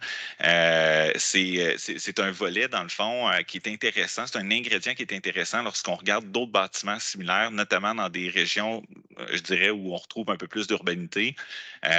On retrouve ce genre de bâtiment-là où il y a un croisement entre des organismes, soit de première ligne en développement économique, entrepreneurial, puis une garderie ou des services pour les familles. Donc, un peu dans cette perspective. Ma question, là, une garderie, ça va, j'ai pas de problème, je comprends qu'il y a un besoin. Il n'y a pas de 2 garderies. OK, bon, mais c'est juste ça que je voulais savoir. La question.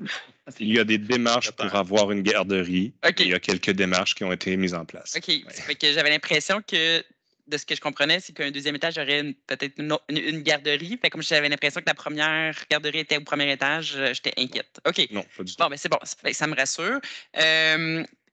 Mais vous aviez parlé... pour laisser la parole. Oui, vous aviez parlé de peut-être une idée là, que je voulais apporter, qui resterait un peu d'espace pour mettre un peu de couleur. Quand j'étais en Europe, là, il n'y a pas si longtemps, il y avait à Louvain une maison là, une maison du citoyen, du développement durable, où il pourrait avoir un volet peut-être plus éco-responsable, d'échange, attirer des citoyens avec le volet de développement durable. Puis parce que je sais qu'il y a une maison de développement durable à Montréal, mais ce n'est pas exactement le même modèle, mais c'est vraiment une maison plus du citoyen du développement durable. Fait que je vous invite peut-être à regarder ces modèles-là qui existent peut-être plus en Europe, qui pourraient être intéressants à intégrer parce que ce que j'entendais, c'est de créer du mouvement. Fait qu'il y a peut-être ça qui pourrait être intéressant à regarder. Puis la deuxième idée, puis là, mon ami ici va sûrement aussi dire oui, je le veux, mais autant vous mettez une œuvre d'art là, en bas là, avec la maison d'entrepreneuriat, mais la présence des artistes n'est pas tant sentie dans ça. Puis, oui, il regarde en arrière. C'est une bataille ou vous n'avez pas nommé? On est tout à fait alignés. Là. On le sait tellement. On travaille là-dessus. On essaie d'amener des fils ensemble en ce moment. Il y a des organismes impliqués dans des réflexions. C'est une évidence pour nous. Le rez-de-chaussée doit... Mais pas juste le rez-de-chaussée, là. Pas que, oui. Entre autres. Puis pas que, mais bon, il ne reste pas non plus tant de pieds carrés, mais oui, on veut clairement ça dans le QG. Puis si je peux me permettre, là, souvent les artistes, là, ils ne se rendent pas compte, c'est des entrepreneurs eux-mêmes. C'est des entrepreneurs qui s'ignorent. C'est juste. On peut en parler. C'est parce qu'il y a un projet à faire qu'on a un Rémi qui se finance, mais bon, ça a l'air que ça va être pour une autre fois. Mais, tu sais, ce genre de projet-là, pour moi, là, ça devrait être au cœur de ce projet-là. Mais bon. Ça se peut que, comme élu, vous soyez sollicité éventuellement. Voilà. Au niveau 1, on en parle parce que ça donne une vitrine, entre autres. En plus d'avoir un maillage art à faire, il y a une vitrine qui s'offre au niveau 1. Mais en tout cas, c'est ces 2 pistes-là là, de sentir qu'on l'explore peut-être un peu plus, là, au-delà d'avoir un toit vert, mais d'avoir une maison du citoyen, développement durable. pour des lieux, parce que organiser des conférences, fait que les conférences peut être, oui, pour les entrepreneurs, mais peut-être dans un contexte plus moderne. Parfait. Fait que Merci, je vais arrêter là. Oui. Je vais juste vous laisser la parole aux autres. C'est explorer beaucoup. Pardon? C'est explorer et beaucoup. Parfait. Je veux juste quand même dire merci pour leur travail. Je suis contente de vous rencontrer, M. Roy, parce que quand on vous a engagé, j'étais très, très excitée. Je ne sais pas si Philippe s'en souvient, mais c'était comme une pierre importante d'un début de projet qu'on imaginait depuis tellement longtemps. Fait que je ne vous avais jamais rencontré. La pandémie n'avait pas aidé, mais je suis contente. Puis bravo pour le travail que vous avez fait. Merci beaucoup. Merci. Madame Je suis Louz? heureux de vous rencontrer aussi. Je sais qu'il faut pas, je peux pas ne pas renchérir à ça. Francis fait un travail absolument exceptionnel. C'est une perle qu'on a trouvée, heureusement, un bon moment. Et puis, je pense que nos collègues aussi, Philippe Cadieux, Bianca de la Fontaine, Céline, évidemment, Coulombe, on est enchantés. Voilà, je te l'ai dit. Merci. Madame Louz?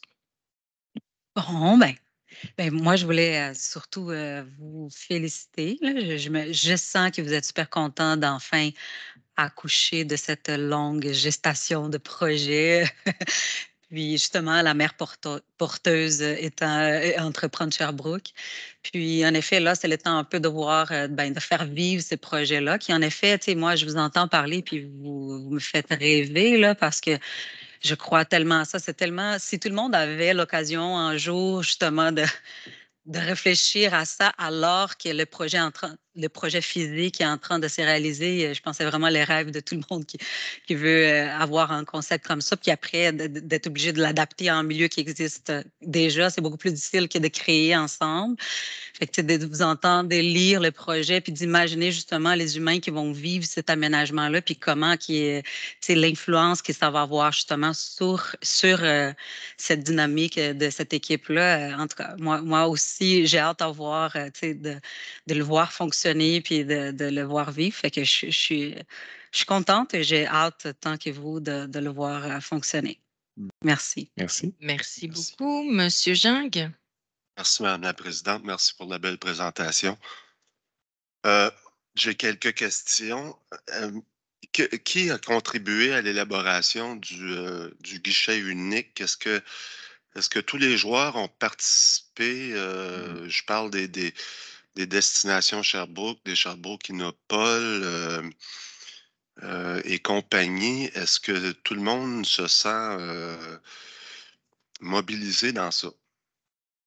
Qui a participé? Je peux dire qu'on a vraiment eu un processus avec les équipes de chacune des organisations où est-ce qu'on a proposé des modèles, réajusté des modèles qui ensuite ont monté au niveau du comité de pilotage, qui peut-être vous le savez déjà, là, qui est autour du comité de pilotage, mais bien sûr, les 3 paramunicipales ont été impliquées à partir du jour 0 sur les équipes directes pour pouvoir bâtir un modèle qui lui a été proposé ensuite. Puis il y a le comité de pilotage, évidemment, qui inclut Sherbrooke Innopol, Destination, Entreprendre Sherbrooke, d'autres joueurs aussi. Et puis, il y a des rencontres fréquentes là, pour se tenir au courant de l'avancement du projet. Donc, il y a les 2 niveaux, le niveau plus au niveau de la direction, les grandes orientations du projet, puis au niveau de terrain aussi, comment on fait des mariages. Puis, il y a des employés de Destination, Sherbrooke Innopol et Entreprendre Sherbrooke qui ont déjà travaillé ensemble plusieurs fois là, sur justement les modèles qui vous ont été présentés tantôt. OK, merci. La deuxième question, un petit peu plus concret, quand est-ce que les organismes vont prendre possession et commencer à payer les loyers? Le plus tôt possible, en fait, les travaux ont cours actuellement. On est dans des délais. Normalement, on devrait, là, je regarde Mme de la Fontaine, là, parce que c'est elle qui est en direct avec les gens qui s'occupent actuellement. Que j'ai oublié de saluer d'ailleurs. On salue. Donc, je vais sûrement dire n'importe quoi, puis tu me reprendras. Mais normalement, là, on rentre dans le QG là, au mois de juillet ou prochain. Puis il est livré à peu près au mois de juin. Là. Je pense que les aménagements, on s'est donné un délai, là, mais actuellement, on tient l'échéancier. Ça va très bien. On l'a visité cette semaine. Je suis allé le visiter avec Mme Geneviève Hébert, là, qui s'intéresse évidemment beaucoup au projet là, par sa fonction de députée. J'étais avec M. Mercier. Et, en fait, le découpage là, du bâtiment, il est fait. Donc, là, on va être dans la finition. Là, fait qu'on pourra vous dire, là, on suit ça de très, très, très, très près là, de façon quotidienne. Puis ce qui est l'avantage, c'est qu'à la livraison en juin 2023, les suites aménagées sont aménagées, puis les paramunicipales, puis les partenaires sont dans des suites aménagées. Donc, dès la livraison, ils peuvent déjà embarquer avec leur mobilier, puis les TI, puis déménager. Je sais qu'on avait eu, Philippe, je pense, on avait eu le 3 mai, au mois de mai, je pense, une mise à jour. Oui. Ça ressemble à ça dans ce coin-là. Oui, environ. Où on prévoyait un déficit de 300 000 style. Puis là, ben, on a vu, il me semble, dernièrement au conseil que le déficit était, ou le manque à gagner était de 1, quelques millions, 1,3 million, style, aux alentours.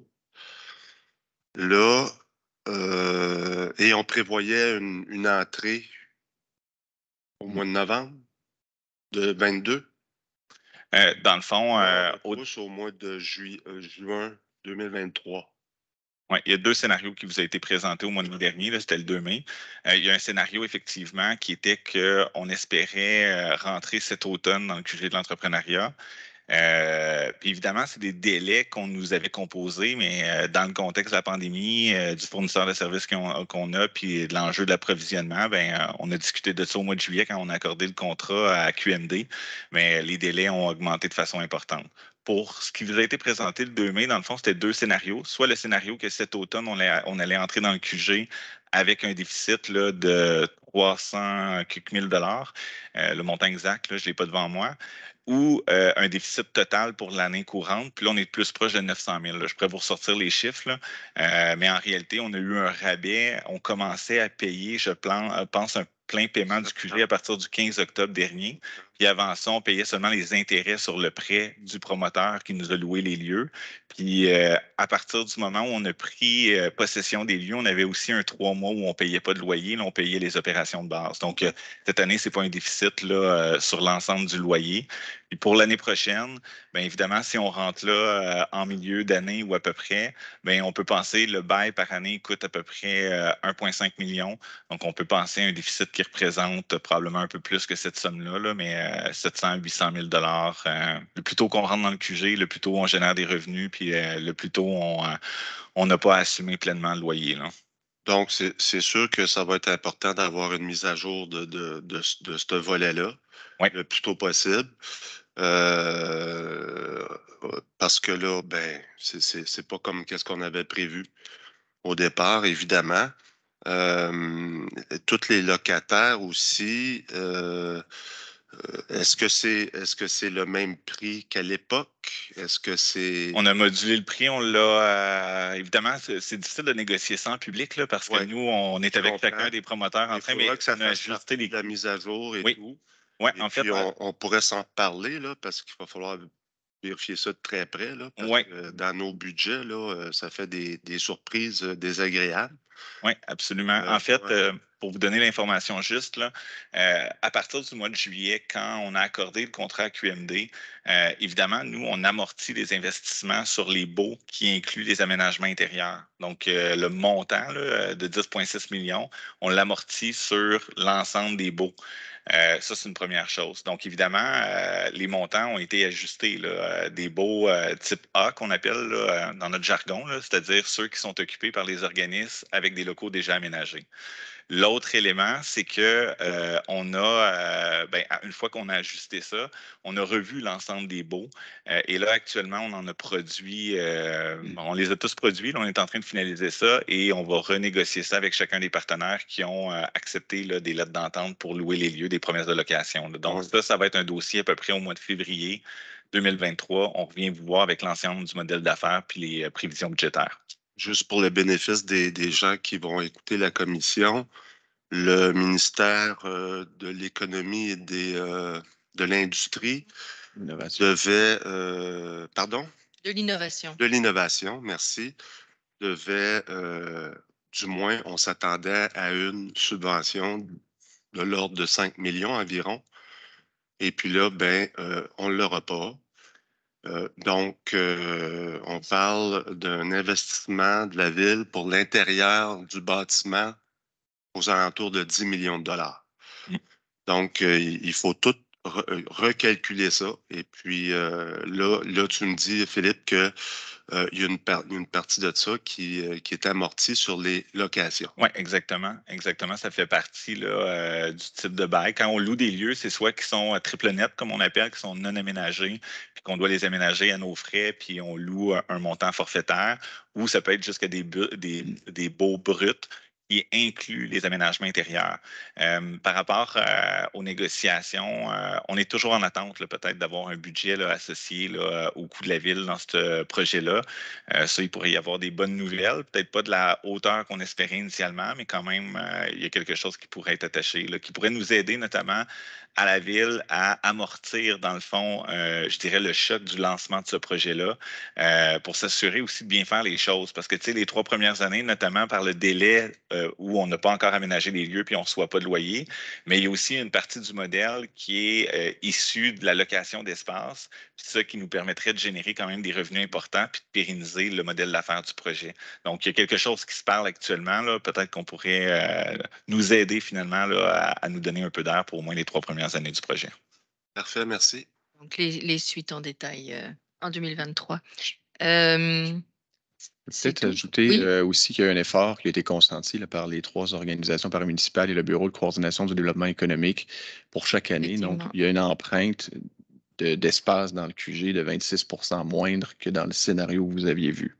Donc, désormais, chaque année, il y a 26 de l'espace qui devait être occupé par ces organismes-là qui ne le sera pas, donc qui devient disponible pour de la location qui, elle, rapporte des revenus à la ville. Donc, ça va être intéressant de regarder ça dans les modèles qui seront présentés. Tout à fait.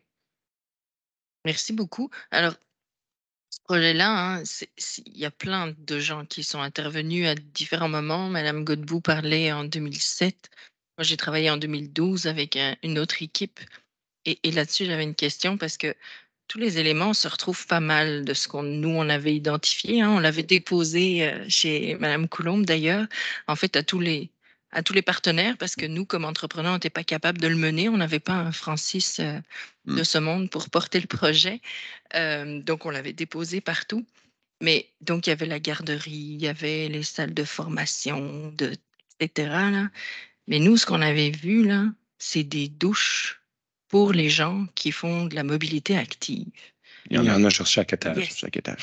C'est bon, parce qu'au départ, il n'y en avait pas. Ça faisait partie de l'édifice de base, donc il a été livré comme promis. Ah, parce que je m'étais fait dire que non, c'était pas prévu. Les douches sont là. C'est parfait. Donc, il y aura un espace pour les gens qui veulent venir en vélo. Oui. Il y aura toutes les accommodations. Ça, c'est parfait. Parce qu'on est rendu là, surtout dans le centre-ville. Donc, hey, c'est bon, il y a tous les éléments qu'on avait identifiés. Pouvoir aller là avant de venir au Effectivement. Effectivement. Prendre une douche au QG, puis ensuite. Ou après, hein, parce que des fois, ça donne chaud aussi le conseil municipal. Mais là, non, on prend les heures d'ouverture du QG. On a fait un rapport d'avancement dernièrement là, après ma première année d'implantation. Donc, quand je suis arrivé, c'est ça, je me suis imprégné du projet avec l'étude MUTAX, puis on a fait un rapport d'avancement dernièrement aussi pour dire est-ce qu'on a du plan initial, puis on a été agréablement surpris de voir comment on a gardé le cap. Oui. Ça serait peut-être quelque chose qu'on pourrait partager, mais on a fait comme OK. Parce que quand on a le nez dedans, là, on se dit, on a l'impression de perdre l'idée, mais quand on est revenu un peu en arrière, l'été passé, on a fait OK, il n'y a pas grand-chose qu'on n'a pas attrapé au passage.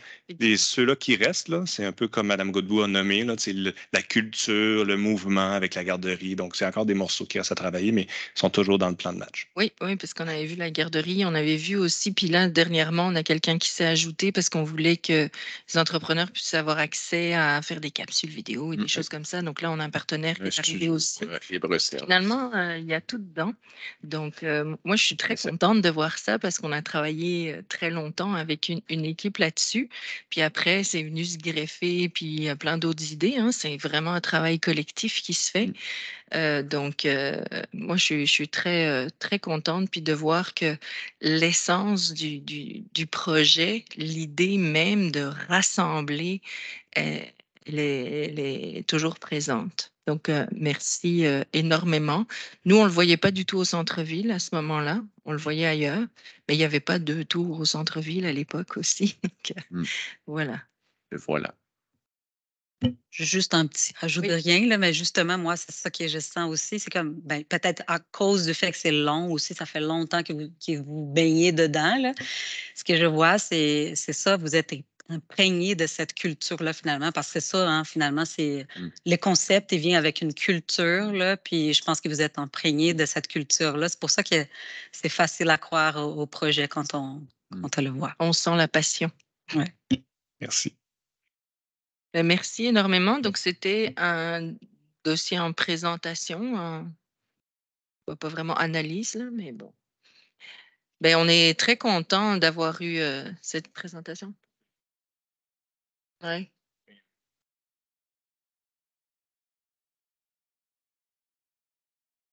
Ouais. Oui. On va leur envoyer la vidéo, mais oui, on pourrait. Oui, oui, c'est enregistré, mais ça pourrait. On va voir la prochaine étape. C'est une bonne Mais quand on suggestion. va faire le dossier là, qu'on va attacher là, pour le début de l'année, là, lié au modèle d'affaires et tout ça, on s'assurera là, de venir placer certaines choses qui ont été mentionnées ici. Là. Donc, ça pourrait être ça la solution. Là. On va venir vous présenter ça en plénier de toute façon. Pas d'accord? Un doute?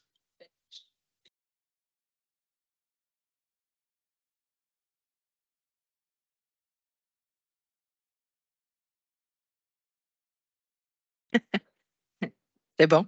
Si vous permettez, Madame la Présidente, il reste que c'est un des dossiers où la Ville a investi le plus d'argent. Tout à fait. Et les gens se posent des questions quand ils voient ces deux tours-là. Ils ont hâte de voir qu'est-ce qui va se passer en dedans. Oui. Ils ont hâte de voir qu'est-ce qu'il y a entre les deux bâtiments. Donc, tu sais, On a hâte c'est-à-dire d'aller que, prendre un verre à côté de la fontaine. alors, oui, on l'a en commission et oui, c'est enregistré, mais une présentation en plénier public, c'est pas perdu, loin de là. Oh non, mais on a noté, je pense que c'est Parfait, effectivement une bonne merci. suggestion. Si vous êtes prêt à revenir, là, ce serait effectivement très intéressant. Donc, oui, effectivement. Puis je veux quand même rappeler que oui, les gens se demandent ce qu'il va y avoir dedans. Et comme ça a été nommé, il y a aussi de la place pour tout le monde là. Puis il y a des initiatives qui ont été prises pour l'inclusion de tout le quartier, mais de toute la population, que ce soit une place où c'est pas juste pour des entrepreneurs. Et il y a du stationnement. Oui, un beau stationnement tout neuf. Ben merci énormément. Vous pouvez rester avec nous, là, ça va nous faire plaisir.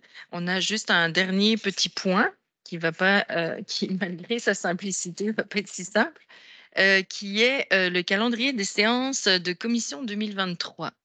Alors, comme vous avez pu le constater, on nous a proposé 8 séances, ce qui me semble complètement illusoire de rentrer tout ce qu'on a rentré dans 8 séances. Donc, je voulais vous entendre là-dessus. Je pense que les dates qui sont là conviennent, mais il en manquerait quelques-unes. Qu'est-ce que je veux vous entendre? Ben, Oui, en fait, je repose la question un peu à vous parce que c'est vous, Madame la Présidente, et Philippe, à voir si tout ce qu'on a traité pour 2023 rentre. Si vous trouvez le besoin, moi là, je vais me rallier à vous. Là. Si vous voulez rajouter, je vais me rallier à vous. Si vous me dites qu'on va être capable de traiter le dossier, je suis là. Je pense que c'est un peu ça. Là, ça devrait un peu venir de vous deux, là, à mon avis. d'accord. Suggestion? Oui, On garde ça, parce que c'est ça. Mais on ajouterait 4 ateliers en huis clos pour travailler. Mais des séances non officielles, là. Pas des ateliers huis clos. Là. Ça, c'est comme les séances ordinaires. Il peut y avoir des ateliers huis clos. Là, c'est plus des mais ateliers. parce que c'est sûr que l'enjeu après, c'est d'en greffer ailleurs alors qu'il y a d'autres commissions, etc. Là. C'est quoi les céréales? Donc, si on met des ateliers, on peut se permettre de les mettre ailleurs. C'est ça. Mais là, déjà, on en a une, le 26, qu'on vient d'ajouter. Celle-là, on s'entend pour dire ça.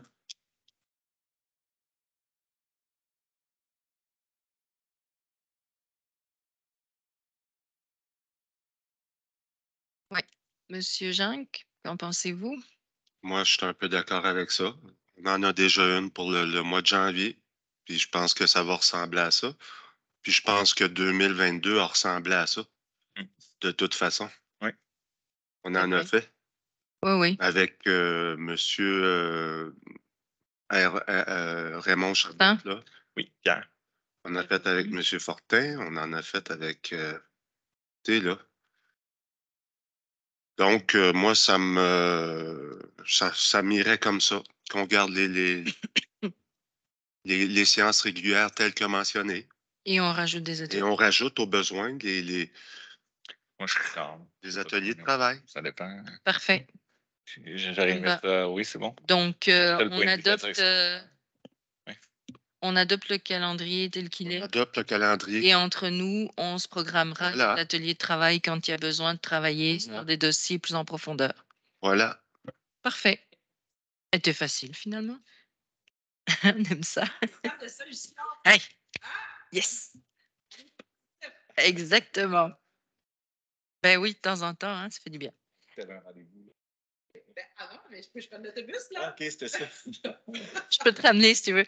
Bon, donc, ça clôture la séance, à moins que tu avais quelque chose à nommer. Est-ce que quelqu'un avait des choses à ajouter? Non, vous êtes pressé d'aller à votre rencontre de CCU comme à chaque fois. À chaque fois, après la séance, dans chaque fois un CCU. Alors, ça clôture la séance. Merci à tous qui ont assisté et qui nous regardent. Et donc, on est toujours disponible si vous avez des questions. Ah oui, on se voit donc officiellement le 9 février prochain. C'est fou, hein? Mais ça ne veut pas dire qu'on ne va pas travailler entre-temps, hein. Bon, alors, on va souhaiter des joyeuses fêtes à tout le monde aussi, hein, qui en profitent et soyez prudents sur la route, surtout. Magasiner local. Magasiner local, effectivement. Et puis, n'oubliez pas qu'on a une belle navette qui est en train de rouler, là, qui fonctionne, là. Il y a des gens qui m'ont dit qu'ils l'ont prise et qu'ils l'ont appréciée, alors n'hésitez pas. Voilà. Bonne soirée.